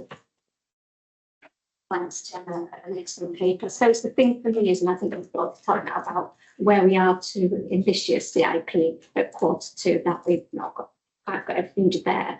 So I suppose I was wondering in November this year, how we're going to have a big waste reduction conference and get this sorted, get our clinicians in there, get those ideas done so that we're good to go by the 1st of April next year. That's really important. But also how they're going to work together across CSUs, across divisions, across organisations to make that patient way go. So that we're actually getting even more improvement. So it's not just thinking in silos, it's thinking across the organisation. Thank you. And then Heather, and then Natalie, and then I'll come back to you too. You can collect all these. Okay, thank you, Chair. So I just want to, this wasn't what I asked us to say, but Mike, in response to the tier 1. So no, it's not being normalised. I think we've made some changes with the tier 1. It is now being led by the corporate cancer team for the group. And we are currently doing a review of cancer services at the Women's. That will come out with some recommendations, which will inform and be the platform for the improvement plan, which will be at site level at the Women's. So we are on with that, but it isn't there yet. And you're right to raise it because I've sort of been that myself. But it is going to come and it will be on the basis of the outcome of the review. What I did put my hand up to say is, Tim, I think there needs to be to provide the assurance to the board, execs and non-execs. I think there will have to be, a heightened focus on benefits realisation to provide the assurance that the targeted actions within the transformation plan are the right ones and delivering the benefits that we require. And the other one is also, you're right in saying, look at the new performance assessment framework to make sure that also the improvement programmes are delivering the required standards as set out in the past. Thank you. Heather, next, please. Chair. So just in relation to the workforce and the elements and the gap that you've identified, I think the two key pieces of work that need to happen this year, which are in there and embedded, is the biggest impact on culture within our organisation is a line manager. So the line manager capability piece absolutely has to be invested in and pushed forward. And I know that's in there. And it's also leads to site-based delivery of and the when you get your staff survey results, it really is the line manager who's the biggest people see. So we need to focus that if we're going to do anything. The other thing I think that will make a difference, and to your point, Mike, is the focus on bringing the life organisations together. Some of the key people that are really stressed and the low morale within our organisation sit in corporate teams, admin and clerical teams across science. Once we start thinking about or being able to bring those teams together and create better synergies and new ways of working, it'll not only take off some of the pressure of some of the corporate teams, but it'll also give the right operating models from a corporate perspective to the sites. So from a people and ID perspective, having people within the site that can make a difference to line manager capability, culture, etc., is what we're trying to do. So I think there's some really good things in there to answer that risk. However, they're quite basic things that we need to get right. I think from things that potentially we're missing, and I alluded to it before, are where is our capability building around workforce planning, aligning workforce to the new models of care. Where are we doing that thinking? Where is that impetus happening? How are we thinking about digital and workforce at the same time? So whether it's a programme itself, but I think that's missing. From an EDI perspective, some fantastic work that's been done at the Women's around anti-racism. And I think maybe that's something from a cultural perspective we need to talk about. I know Daniel and I have been talking about a conversation, possibly, Chair, in one of our development sessions about what's our impetus, what's our drive, what do we want to focus on as a board, and maybe that's where that route comes through and we focus on it from a board, but that might be good. It's very helpful, thank you. Absolutely. Yeah, it was just in response to the risk around workforce and Mike's query. So if I just use the Royal and Broad Green Transformation Plan as an example, one of the work programmes is dental. And the reason dental is in there is it's got 3 core work streams: so financial sustainability of our dental model, the estate. The third one is workforce, because dental came out the lowest area on our staff survey. We haven't made the improvements we want to do from a cultural perspective. So there's a specific workforce element of that dental improvement plan. And then same on sustainable services. So that is urology, gastroenterology, breast and dermatology. And they're primarily workforce. We've already signed off the business case for gastro and urology. So that's all about how do we take those services that are either fragile or being provided in a sustainable way and get a comprehensive workforce plan for them. So whilst we've not got a specific workforce scheme, I think, Tim, we just need to think where we may have workforce running really strongly through the plans that we've already got. So yeah, hopefully that gives you a flavour of where workforce is coming in. Thank you. So can I just come back before Tim comes back? Okay. I wasn't saying there's nothing going on. All I'm doing is quoting the report back. It says there are not yet specific focused transformation programs enabling work streams around workforce material assurance gap, given that there's no quality in our country's quality culture and system resilience. So what I'm doing is quoting the report back and saying, how does that stack against our stated position of the duties? So coming to that first point, the intention is not.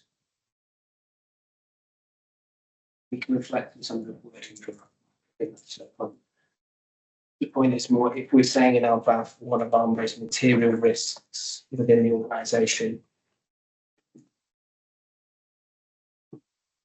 Oh, Mike, if we're saying workforce is one of our most material or existential risks in the organisation, can't easily have that line of sight to we have a very large cross-cutting workforce programme. As that said, when I think about the dental hospital where there is a workforce element, we have a project within the last programme within corporate services looking at how we are developing a new people and OD structure, which will be a huge enabler. As Heather said, there's a project on line manager. But if someone said, what are we doing on workforce in relation to that risk? We'd have to do quite a lot of scrambling to pull all those things together. And it's whether we should be having more of a strategic cross-cutting look at workforce. I think to your question around, do we bring workforce in as a domain? I think I only want to do that if we've got a cross-cutting programme around workforce, otherwise we're setting ourselves up to fail a little bit.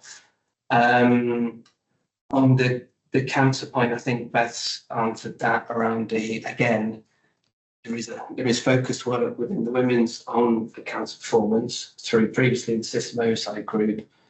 and now through investing and within some of the productivity work and program within Moods. I think it's more putting a marker down at Q1 that if we're not seeing some of those metrics shift around 62 days, then there's an argument for more focus within the plan.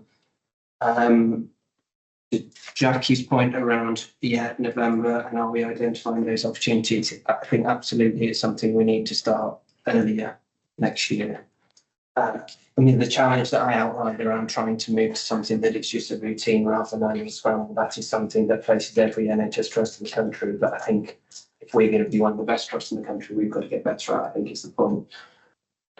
And on benefits realisation, I completely agree, Beth. So Mark and I talked about when we're putting the paper together, we talked about this quite extensively. We do have benefits realisation plans in all the programmes. It just didn't feel right before we've even embedded the reporting for the hospitals to come to ARC to be talking within here. And it's very early, it's quite nascent as a programme. So I think from Q2 we'll bring that reporting metrics in. I think I've responded to all the points, Chair, but Yeah, no, good. Well, thank you, James.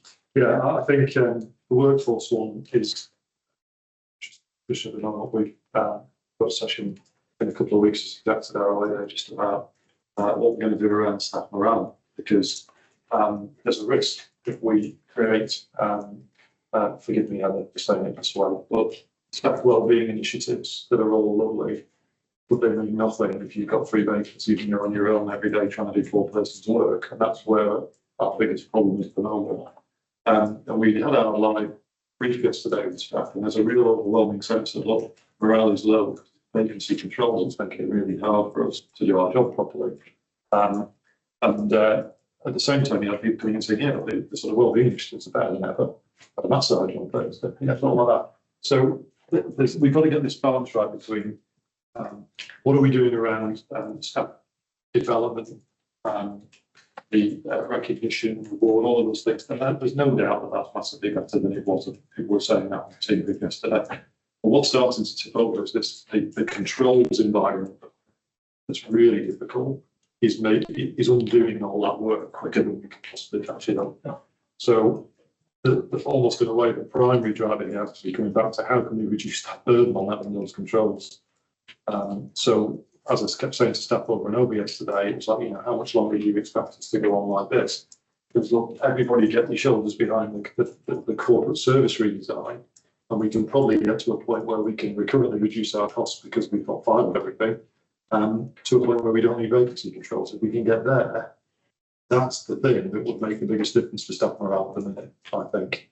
So we're going to spend a bit of time when we're together in 2 weeks on Monday, just going through almost what Tim's done here with this similar lens of which of these things are materially going to improve things for the people who work here the fastest? Because if we're not delivering those, the rest of it is a risk, if that makes sense. And then I think it may have been discussed while I was out of the room, apologies, but the understanding of what's driving the workforce metrics in that performance assessment framework, which you touched on, is also key, because there's something about whether we believe they're the right things or not. If the organisation convinces itself it's not very good at looking after its people, people will believe it. So we've got to get that to the right place as well. Thank you. So we're well on the way with the group transformation plan. Now, still element of work in progress. From my point of view, the way we rate the whole thing be interpreted in different ways. We continue to work on that. But we're getting close to the place now where, in answer to the very general question, so what are you focusing on? What are the priorities? How are you doing? What are you doing on the things that are planned? This is a good reference for all of that, and a really good frame and check for that in all the different dimensions of our governance structure, we're dealing with the things that we do in the right way. So we're asked to maintain a watching brief on the effectiveness of CIP. We're good at watching briefs, so I suggest that we can agree that. We note the overall positive trajectory of the GDP, absolutely, and well with that. But we're asked to approve the framework for strategic assessment. Now, I've followed the dialogue between Mike and others in terms of the workforce, which I think we might want to reflect a bit more on how that works. But other than that, we can tend to agree. Thank you very much.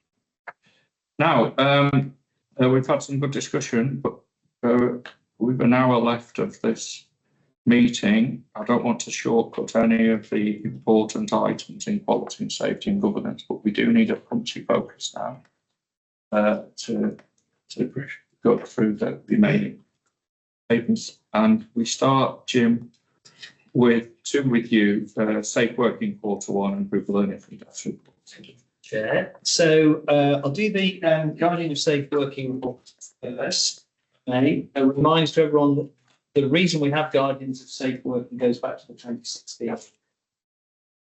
The scale of the issue for Love is that we have 1,300 doctors for whom we are the designated body.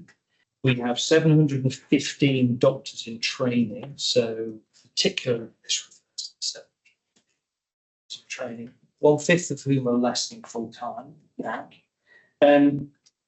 We also have 300 or so doctors who we would describe as locally employed. So they are not consultant grade, but they are resident doctors and play a very important part of the rota. The contract was not written with doctors. So, and traditionally, Guardians of Safe Working didn't do anything about those. But our three Guardians for Luft, Bill Weston, Shirley Ahmed, and John Taylor, who each have 4 hours a week to work on this. Bill in particular is looking at how we look after the 300 or so locally employed doctors so that we have equity. So that doesn't really come across in that paper, but it's an important part of the narrative. Key things to say, I think, are there are 2 ways that doctors in training signal their distress through this system, either through exception reports, which essentially are being asked to work longer than they were rated for, or through immediate safety concerns. They're worried about the situation they find themselves in, and we need to respond to that. In the last quarter, I'm pleased to say there were no immediate safety concerns. And of course, the Guardians say, well, that's because they're all experienced. So worried. I think there's some truth in that. In fairness, people learn about how the system works and so on. So that's an important part of the apprenticeship, isn't it? But I think it gives comfort to me anyway that we get on top of these issues. And the exception reports are genuine about pressure on the service, sometimes short-term sickness and so on. And we've made reference before about particular challenges at Aintree, and that comes out in the paper. And John Taylor, who's based here, is working specifically on that work and is making real progress. And I know that the rotas for August for junior resident doctors now filled across those specialties. So, we've got the structure set up, I think, to do with what we can. Sites. The paper makes reference to some new requirements around the Guardians of Safe Working, which are a bit stricter in terms of making sure that all resident doctors, immediately as they start, know how to report concerns. So I'm going to use an app for that. I think the onus on us is to just make sure we know how to use it. And the issue of fines still exists in the new guidance. So the Guardians are supposed to fine teams if they don't deliver against things. We've never done that, but actually, interestingly, it's reiterated in the new guidance. So if Guardians do find departments, that money is supposed to be used to improve the lot of doctors in training. It's interesting that it's written again in the guidance, so we'll see how that plays out. And so, Chair, so that's the paper for left. Is that okay? Yeah, Jenny, is there anything you wish to add? Yes, thanks, Chair. So it's just to say last year we did a full review of all the junior doctors' rotas and on the slides that you look there as well. We have taken huge strides to really look into safe staffing levels and compliance with rotas. So that work's really paying dividends now. Okay, any questions on the Luft report? Yeah, just a brief one. I should know the answer to this, so forgive my ignorance. The general surgery immediate safety concerns being high in comparison, was that to do with the rota changes and the emergency surgery discussions also for the front? It's pressures on the rotas. That's all it was. It wasn't in relation to service change. No, Yeah, okay. no, but do you mean in terms of, let's say, vascular moving over? Is that what you mean? It was also that I knew there were challenges around creating a sort of emergency general surgery rota. I didn't know if it was in relation to that. I thought whether it was just more. Yeah, I think it was related because there was some clinical required, it was kind of operation getting into the second line. Jim, I noticed at the very end of the report, there was a line about the increase in the number of resident doctors who are seeking to go part-time. And I wondered, is that a generational trend that we're starting to see in resident doctors and across the medical workforce in general? That's why I noted that it's kind of 20%. It creates a real problem in terms of rota management. We need to use fellows, and we need to use local medical doctors to make sure we've got stable rotas. It appears to be getting harder, and of course those less than full-time doctors take longer to get that competence. So we're left with quite a complicated mixture of workforce. And what is also very pleasing, if I say in the report, is that we have more HR capacity to do that. It's been really helpful in terms of rota management, but it's becoming increasingly complicated. Thank you. Liverpool. Oh, sorry, Matt. Yeah.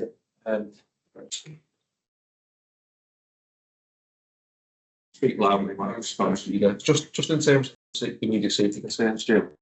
The first thing is that comparable to previous years in terms of getting more experienced, does that sort of stack up? And then it's just the other thing in terms of the next report, it's hard to kind of correlate two things. So the safety concerns in terms of the equivalence reports, are we sort of apples with apples, and is the sort of planning to kind of align those, the sort of language and how it describes, so we can compare the two different organisations? Yes, so in terms of convergence, this is the next phase of that, bringing the papers together, and we will converge. Absolutely, I think we do use language slightly differently across the trusts. Would you ask me again, what was your comment about the safety concerns specifically? Is it comparable to A324, etc.? So are we seeing that sort of a consistency around less safety concerns in equal support for each of the previous years? Oh yes, it repeats itself. It does do that as doctors become more experienced. They know how to put a system. Good. Yeah. Right. Liverpool Women, so a scale of an organisation different. We talk about 150 consultants, 100 or so doctors in training. Liverpool Women's has been without a guardian staff work. Chris Dewhurst, the medical director, assures me we've got a name in the frame now, so we should be moving forward on that. So this paper has been superbly put together by one of our HR colleagues who has faithfully checked on the escalations and reported. So they are, as you see, and this paper is broken down by a technical department, which is helpful. You can see that there have been rota gaps which have been management, and the paper clarifies that we manage those rota gaps internally without needing to go out to agency. That's very important in terms of continuity of care, and his confidence given by recruitment of additional non-consultant grades to maintain the rotas. So it was pleasing development in this paper. Thank you. Yeah. Good report. Thank you. Good. See. Yeah, that's the learning from deaths. We've got two courses worth here, Jim. Yeah, thank you, Chair. Tried and tested formula. The first part is about the overarching statistical performance showing HSMR crude mortality, and you will see just into the funnel plots, which you know I like to show because it shows where we are compared to everyone. We need to be under 100. We're in the 96.7 range, both for entry and Royal. This is the love paper at the beginning, and that's pretty stable. You can see a month by month has moved, but that's okay. So I think if you look at the funnel plot, there's more dots above outside of the range than usual, and I understand from colleagues this is a risk when we have new EPR. There are some coding challenges for some new trusts, and therefore one has to be careful in that space. But we'll cross that, I'm sure. Where I take you to then is that we drill down underneath the overarching levels, which are signaling to us, and we get that statistical data monthly out of the head data, the cumulative sum reports, and the variable life adjustment display. So they're the things that are triggering for us. And we just pulled out the one around biliary disease. We talked about that before. We've had a deep dive into that. So you could see there were issues about coding, about very frail elderly patients being coded in that space. And that deep dive didn't provide us some material delivering. We saw a bit of a drop off at Broad Green in the last few months in terms of mortality reviews. I think that's probably to do with changes in structure, and we will pick that up. Want me to come in? So, so just, I suppose just to highlight the Broad Green one, if you look at it, it's per the elder person with stroke medicine. So Broad Green does rely on clinicians from the other sites to take their mortality reviews. So some of that sits with the Royal and some with our Aintree clinical team. So our medical director will pick it up. Yeah, data's there, so it's there to describe. So the learning for us, which actually what you see in the paper is that the two or so deaths at Liverpool Women's to do with elderly patients, it looked like if you ask the patients who treat that fall down to neonates. And issues about what we perceive to be a lack of inpatient palliative care capacity across Liverpool. So patients end their lives in hospital settings which they don't want to end their lives in, and we think offers them some standard care. So that's a big issue for us in terms of our own service delivery, but also how we develop inpatient end of life palliative care services, which is probably a point for another strategic discussion, I think. It's just illustrated from a different perspective in the paper. Thank you. So then the Liverpool Women's report is all about data, isn't it?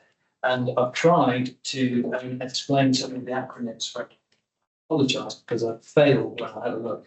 So I better just tell you what EMBRACE means, in case you're wondering. It means mothers and babies reducing risk through audits and confidential inquiries across the UK. So it's one of the standard audit processes, national data set, which colleagues are feeding into. And so what really I'm asking the team, the women's is, what does your data look like in a national concept? And are we deviating in any way? Should we be worried, essentially? And what you will see from the paper is that the trend lines are in the right direction, and the percentages, which again I would also suggest need to be moderated over a period of time, are in the right place. So to me, there are no tipping alarm bells ringing for mortality or and the paper identifies areas where care has been seen to be suboptimal and the learning has come from that. That's good. So inevitably the overall diagram, the percentage there, I mean, it's a relative measure. But for a period of time now, we've looked with Liverpool Women's, we've been a consistent plot in the funnel diagram, a bit over 100. Does Birmingham, Manchester, and Leeds publish our numbers in their comparative reports? No. But we look at it in a consistently relatively good place. And some of this all over. But the key issue is not in the generalisation, in the specifics, which you highlight well in the reports. Yes, we have governance, mortality governance on both Luft main hospital sites who review that accordingly and feed that way. Any points, questions on this? Start with David. I think I've probably asked this question before, so I apologise. It's a great report and gives us real assurance about what's happening in the hospitals. But on the funnel diagram, there's no mention of Broad Green. Is that wrapped up with the Royal Liverpool numbers? Right, okay, thank you. Jackie. I just think it's important to recognise that the Secretary for Health is doing a review of maternity. So we will see stuff come out of there, which may have a lot of consequences for the death rate, but obviously of how we look at that. But in the Assurance of Risk Committee last week, we talked a bit around staffing levels for nursing within Liverpool women's and that. So it's just about making sure that in the report that we're capturing that as well, because sometimes our adult deaths come from that side of it. So it's just to make sure that we're capturing everything around. And I know David, I'll be asking him a question about that around the nurse staffing reviews, but I think that's just really important that we see that as well. Oh, okay, yeah, I understand what you're asking. What seems to me clear is that when we've looked at those reviews of deaths, staffing levels have not come across as being an issue. So, but I understand. Thank you. Any other points on yes, sorry. It was just it'd be unfair for me to ask you for the detail on this, Jim, but I think I just wanted to note that the death of the woman at Liverpool Women's from outpatient hysterectomy transfer, the way the report reads was the patient had a specific condition. Hysterectomy was performed, she transferred and she died, and then an immediate action was to stop doing that. Which led me to question, well, should we have known not to do that in the first place? Is there guidance that suggests we shouldn't do that? So I'm not asking you to answer that now. I know the piece it's going to uncover all of that, but I just think it's important when we come back to this report next time to really make sure we understand that question of were we doing something that wasn't aligned to national guidance there, or was that just a local decision based on experience? If we can make sure that comes out. Thank you. I think registered the point before, and again, 60% compliance on mortality reviews of an extremely weedy target. Is it one we set ourselves or one that's set for us, Jim? It was a target that we agreed with the commissioners or with the place, in fact. We reasoned that many deaths, they are expected, they are routine, and there is probably not a lot of extra learning to come out of the extended analysis. So the idea was to use preliminary assessment and then do structured judgment where we thought we could get there. So that 60% or 70% is we've argued that is the right level to get a balance between efficiency and learning. Okay. And in the case low bills and the learning increases, so you can handle that's the right number. Well, the system appears to be working. And there's a balance. So consultant colleagues are, of course, always saying, what about our service delivery? It's one of our other time pressures that we're putting on. So I think we've struck a kind of an equilibrium, which appears to be working from my perspective. All right. Everyone content to move on? Thanks, Jim. Well done. David, now, suite of items from yourself. We start with the complaint annual report. Thank you, Chair. Good morning, everyone. The first report is a combined report on the annual complaint reports from both Liverpool Women's Hospital and Liverpool University Hospitals. So I've just brought out some of the brief salient points of the reports, and this report is to provide assurance for them. So looking at Luft, first of all, the focus of the year, as you can see within that report, has been on improvements within early resolution of concerns raised, and also that improvements around closer looks at complaints. So that's a way of really giving greater satisfaction earlier and resolution to people when they raise a concern, and using that resource of the Complaints and PAL service to look at those more detailed and complex issues. We can see in the report that where the organisation is measured against the model hospital data, although we have large numbers of complaints with us, we identified being within those scores, which is good. across the model hospital data. So that's something that we need to keep focusing on. But equally, the most important thing is what comes out of those complaints. And yet again, it is unsurprising to anybody in any organisation that the leading area of dissatisfaction is around communication. And that's communication both clinically and organisationally to people. The second being appointment issues, providing or being able to access services and then patient care. The focus for the organisation for this year is around really having a consistent approach to maintain high standards of complaints management and looking at some of those issues that have worked in both organisations and how we can embrace that across the group. Look at the time frames that we are taking to have completion and look where we've stumbled and not met those, so we can do better. People who raise complaint don't do this lightly and deserve to have as speed and as accurate a report provided to them in a compassionate way, and that we have better training across our organisation in resolution training. For the Liverpool Women's Hospital, again, very, very similar issues. The number of complaints is sort of consistent from the previous year, and very similar issues around the issues that have been brought up during those complaints. Communication and clinical treatments, patient care and access to treatments are those consistent issues. The report from Liverpool Women's evidences that they really want to focus on the improvements of the learning and understanding what those issues are and how we can demonstrate how we have made changes as a result of that. And the report itself lists a whole list of actions that have come out and actions that have been taken, and it's how we would share those.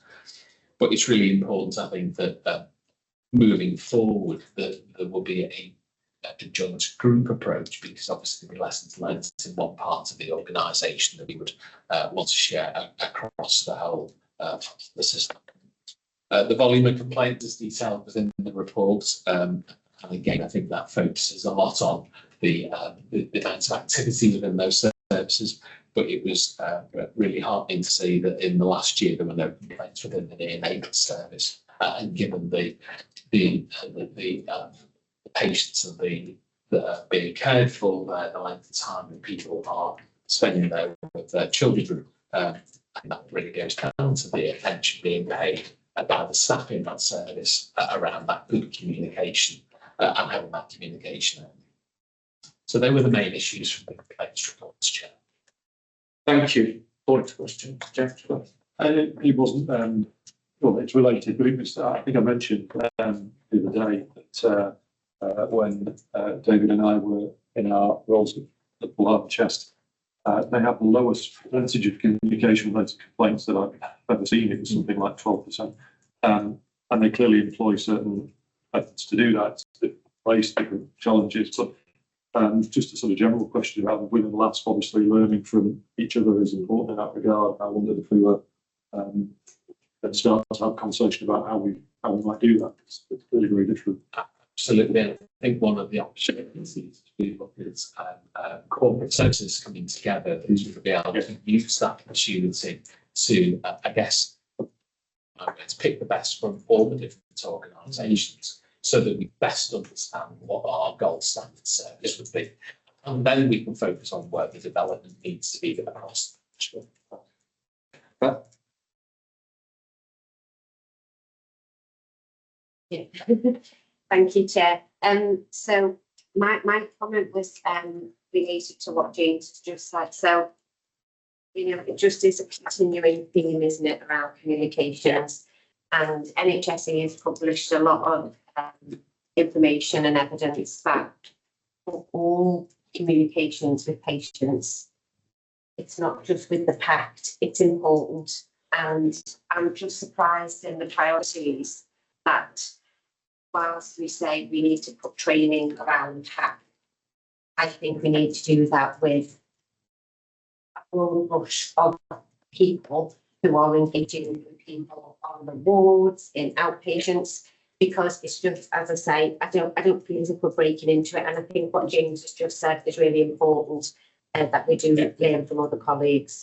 Absolutely, I really do think there is something our clinical leadership taking the lead on how we do that appropriately, and learning from those particular pockets that we don't do that.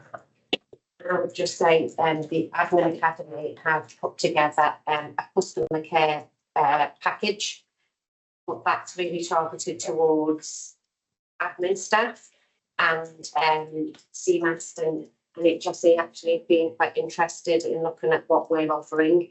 But I'm just thinking of whether we link something up, to maybe embrace more of the clinical staff as well, because I'm sure there's transferable skills or training. Something that Heather mentioned earlier on around local leadership development and opportunity, that we ensure that happens, as well as some of the nuts and bolts of leadership and curiosity when things go wrong. It is really amazing. Thank you. Thank you. Got Mike next, please. Thank you, thanks, David. Lots of positives in this. Just, I mean, I sort of love to respond, because it's a long standing. I think reading every annual report I've ever read in this, it would just be really good to get on top of that. It's kind of disrespectful alongside everything else. Yeah. Thank you. I was going to say, obviously, we talk quite a lot about the 10-year plan for healthcare, and that focuses quite a lot about improvements to transparency, finding it, enabling the public to actually report on both good experiences, but also complaints in a more digital, using digital apps and everything. And I just wondered, whilst that some of that detail was not published, as James sort of referenced, how advanced are we in the way we capture and enable patients to make complaints in a simple, easy way, as opposed to quite an old-fashioned traditional way? I think there's a lot of room for us to make advances in that. I think we are reliant at the moment on some of those more traditional approaches of people bringing up more writing. Okay. Thank you. We're asked to approve the publication. Does publication, in this instance, mean we stick it on the website? Do we do anything else in terms of signposting people towards it, or is it just there if you happen to look?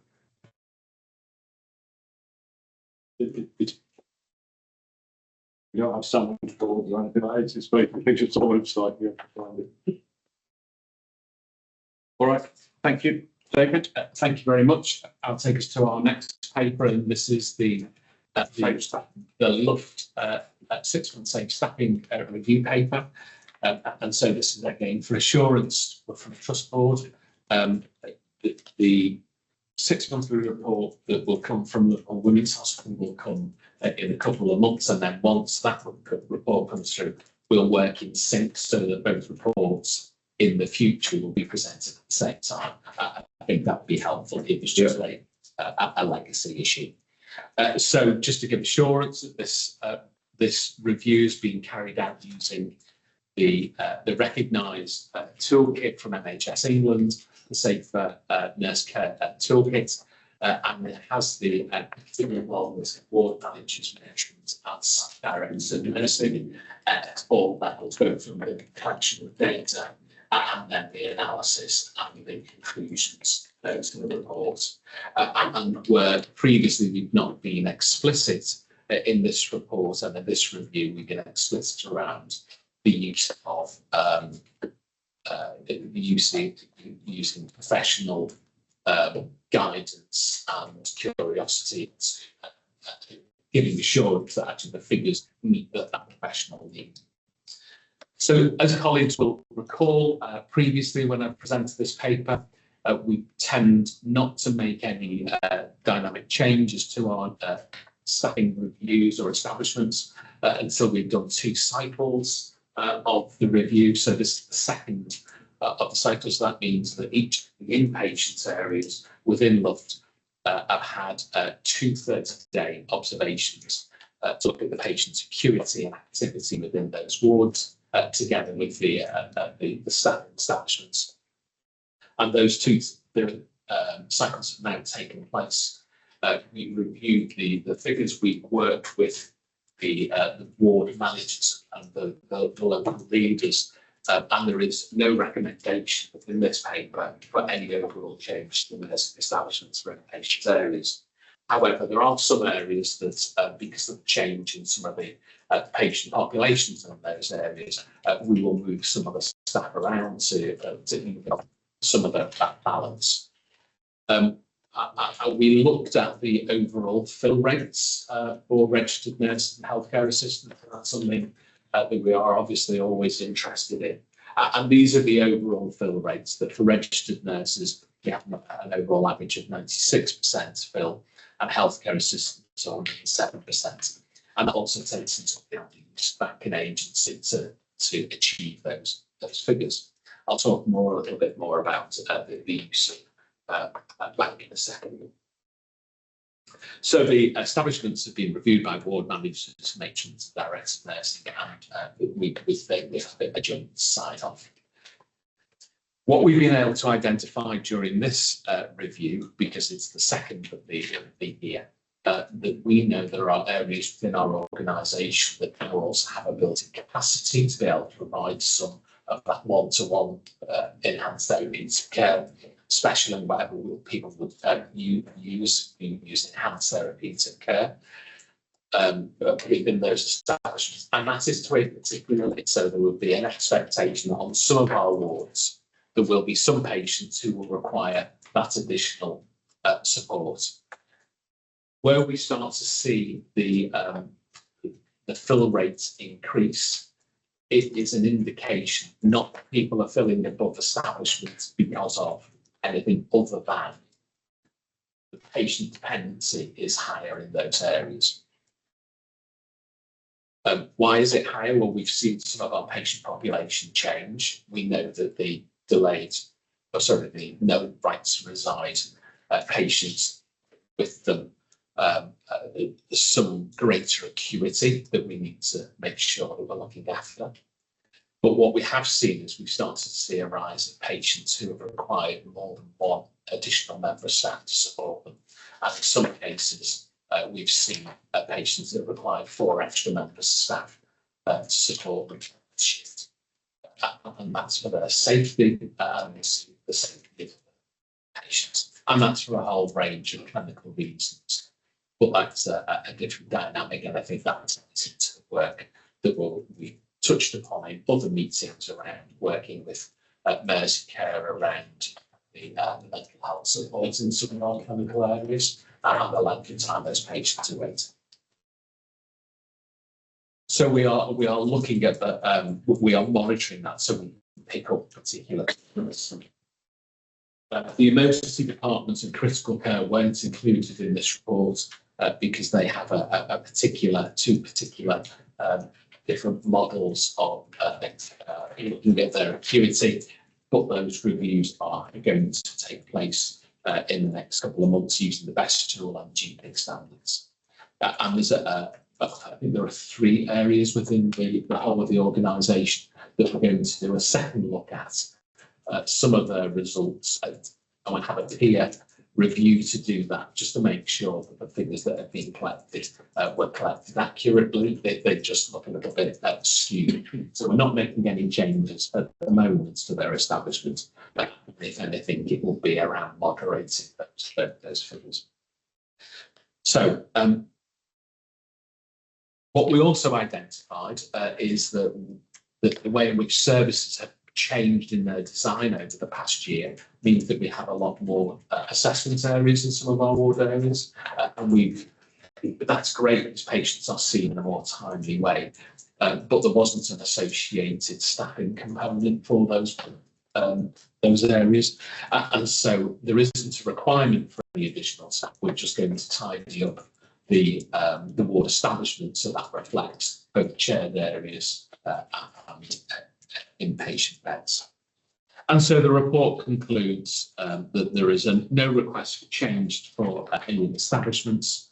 It acknowledges that there's an ongoing need to further reduce the need for the use of bank staff to support patients, but we're doing that through a methodology that we're working with NHS England, and we've already seen a reduction in the use for enhanced care.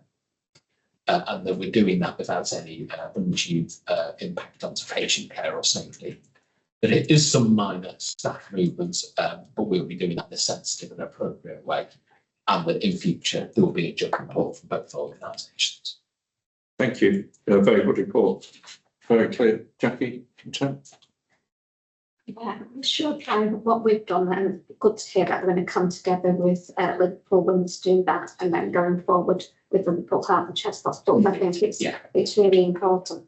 I think it is important to acknowledge that the enhanced care that patients are requiring, as you've pulled out in your report, is not insignificant. And keeping both patients and the staff safe is really important. And thank you for capturing about ward managers approving these reports, because that's the important bit. And when I've done walk arounds, I've tested that out and they have described that. So thank you. Thanks very much. David? What did you? No. Sorry for misinterpreting. Yeah. Was what I mean. Yes, my mistake. Any other points on this report? Report? Yeah. Thank you. Well done. Thank you very much. Group risk management framework. So this document is for approval by board. Colleagues will have seen some iteration of this in the past, and we have talked about this in development sessions, so that colleagues will be really aware that this is a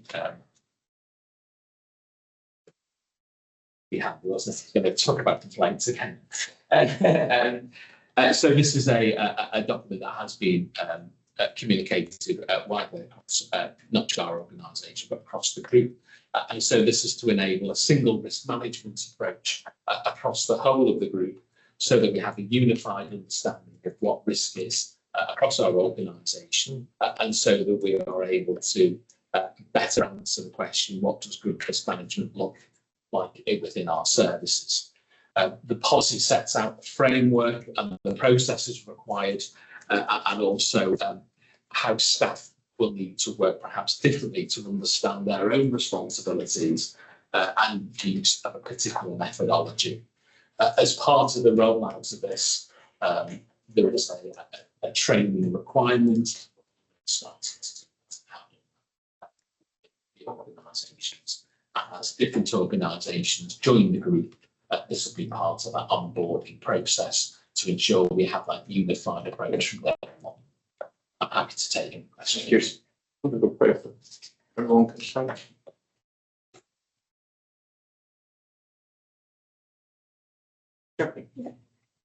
So I think it's important as we bring in field of organisations and start working hard to give them to understand what they do and what's done really well as well. Because I think we don't want to be enforcing our approach. I think there will be lots of commonalities, but there will be things that we can learn from them as well. But I think what this framework gives, it sets out what national elements the requirements is, but gives us the ability to look at the nuance of approach as we learn about ourselves and ourselves get growing knowledge. Thank you. Tim, very briefly.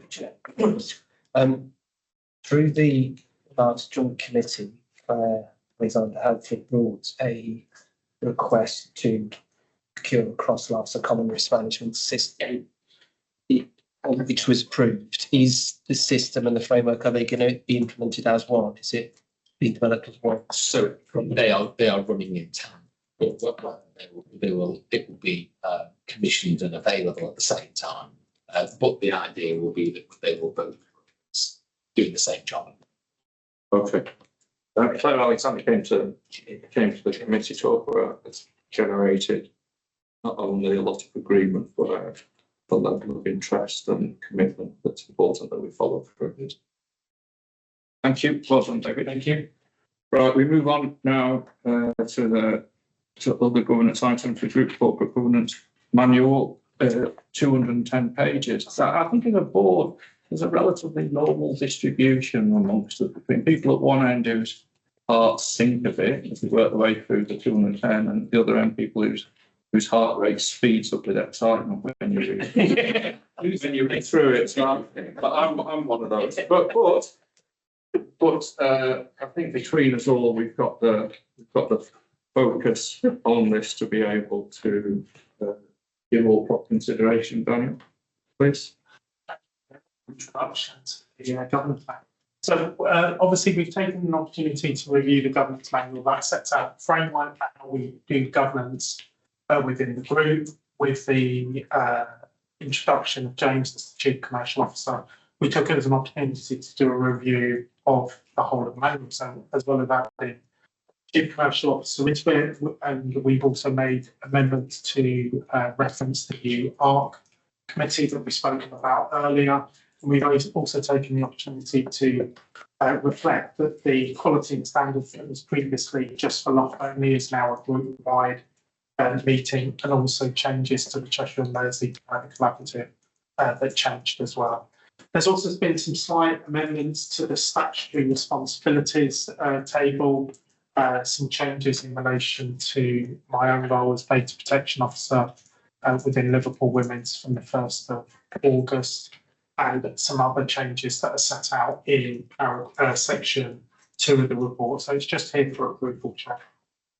Thank you. It's a good summary in there of what the changes are and the purpose. And as Daniel said, some of it's keeping up to date with changes in the world around us, and some of it's reflecting changes to our own board. It's all clear with intent to approve. Thank you very much. Last update in short. Yeah, nothing major to update on here, Chair, in terms of the, sorry. Used to this microphone, apologies.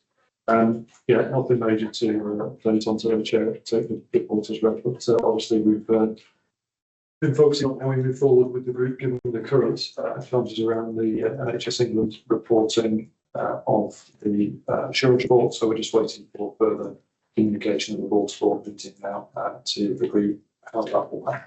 More than that. Thank you. All noted. The group assurance risk committee terms of reference. We've just received this formally. We considered them at the ARC committee. So Yeah, it's been going since the ARC committee. Apart from the amendments that the ARC committee asked for have been taken into account. Yeah. Okay. Today, So, Chair, yes. I think one of the changes has been missed on line 24. It still says that we will have the papers 5 working days before the meeting. And I think that removes any wiggle room, and Mike was approving something that was distributed 4 working days before. So I thought we'd agreed at the meeting, you would say that we endeavour to circulate the papers 5 working days. I think what was actually agreed is that the main pack will be circulated five days, and we made a recognition that there may be occasions that there may be a small number of papers that may not be able to be done, but the main pack should be distributed to members 5 working days in advance of the meeting.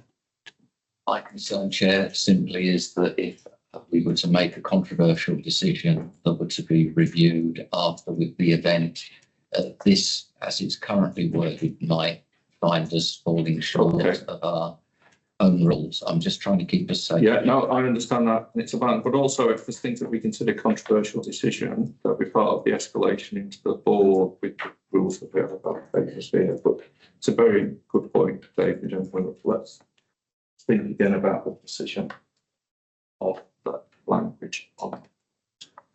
Thank you. These papers are hard work. National cost collection papers, whether it's Cheetah or Jen. This is in the territory of being asked to approve something that I don't understand. Can you help us with that? So,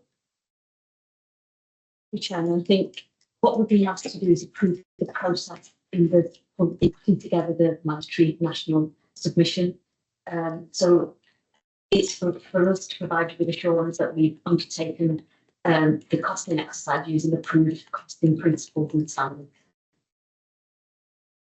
All that we know about it is that you're telling us that you have. The outcome of that is through the tariff nationally, and what's the reference cost score index for each financial bits and each trust nationally.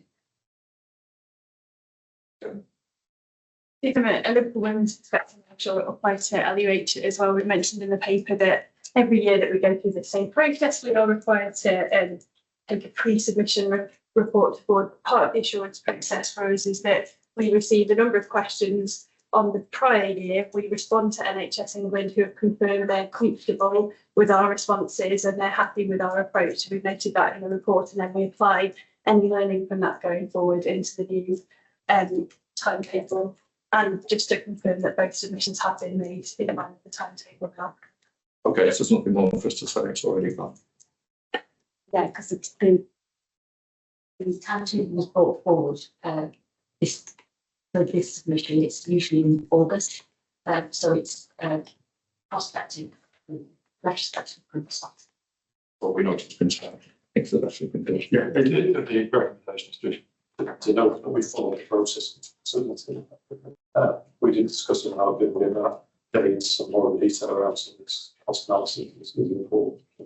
Assurance, as far as the process is concerned, it's just a prerequisite to take it to say you get the ask. Okay, as a board, we know that's going to be. Thank you. I spoke to Sue Ray yesterday about the extraordinary audit committee assurance report. She had nothing to highlight on that, so I think it's a good report. That's all fine. Anything, Daniel, on the bus cost?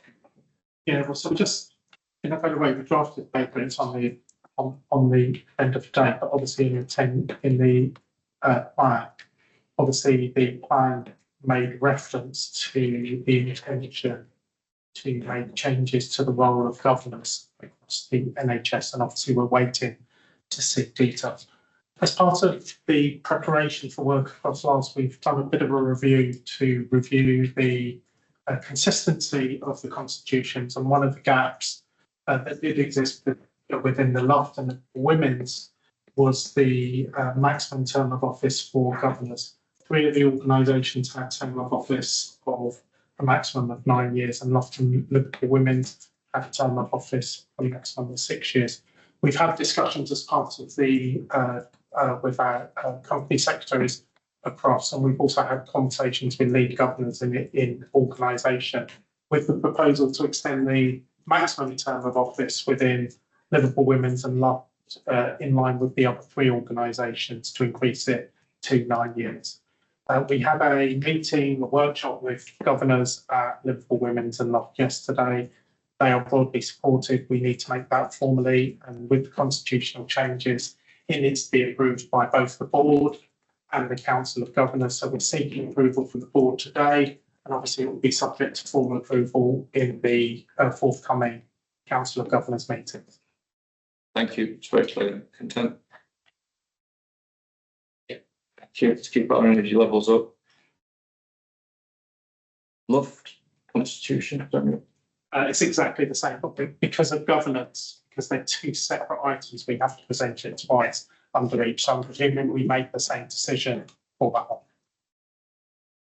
Yeah, fine. Everybody okay? Thank you. Charitable Funds Committee Assurance Report. Yes. Thanks, Chair. Just a couple of notes. It was the first meeting with the chaired by the new independent chair. So we were able to welcome him to his first meeting. I think the report just highlights a couple of points, which is about how we've, I think, significantly improved and developed robust governance through the charity trustee checklist, the governance document, and the kind of active risk management and discussion around risk appetite. So ensuring that we're legally and regulatory compliant and starting to implement good governance around charity. And then started to look at strategic direction of charity over the next 5 years as we look to increase income, recognising probably one of our biggest barriers is how we spend money is probably one of our biggest barriers to how we. How much did you spend in this meeting? So £124,834.62. I've seen you coming there, Jim.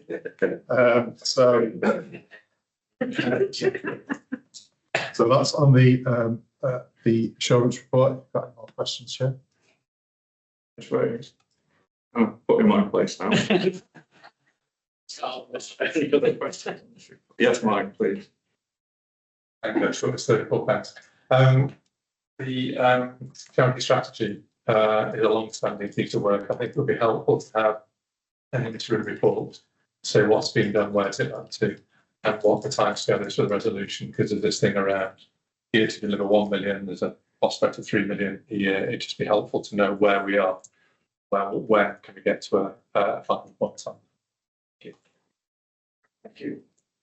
Yeah, happy to bring something back into board development. I think we're clear strategic priorities, delivery plan alongside that now. So I think we're, and that's not to say there hasn't been significant work. I think it's just a formal strategy as such, but we can equally go back to, I know you'll be referring to the more partnership report as well. So we can kind of track the development against that programme plan, and then looking forward to the next 5 years as well against income.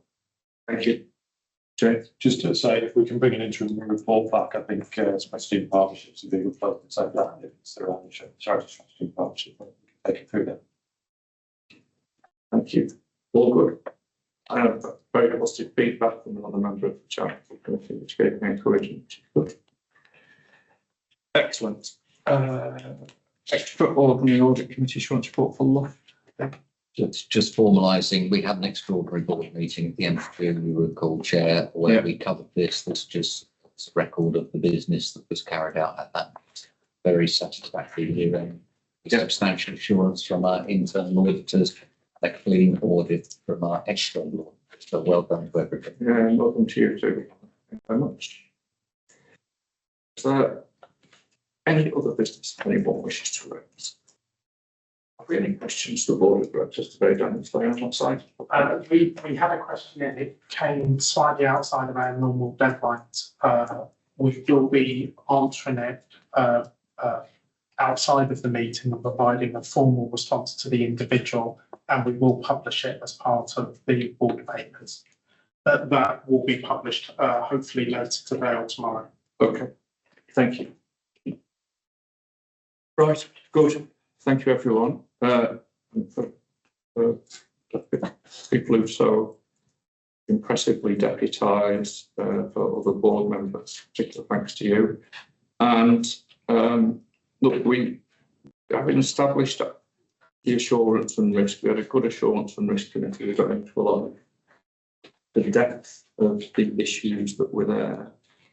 We've made reference to that today. I'll continue to be focused on making sure that we get the right connection between both the art committee and the strategy and partnerships committee with the way that our changes do. I think that's been a good start today, and we'll continue to keep that under review and work on. So thank you all very much indeed. Thank you for your attendance and interest in our meeting.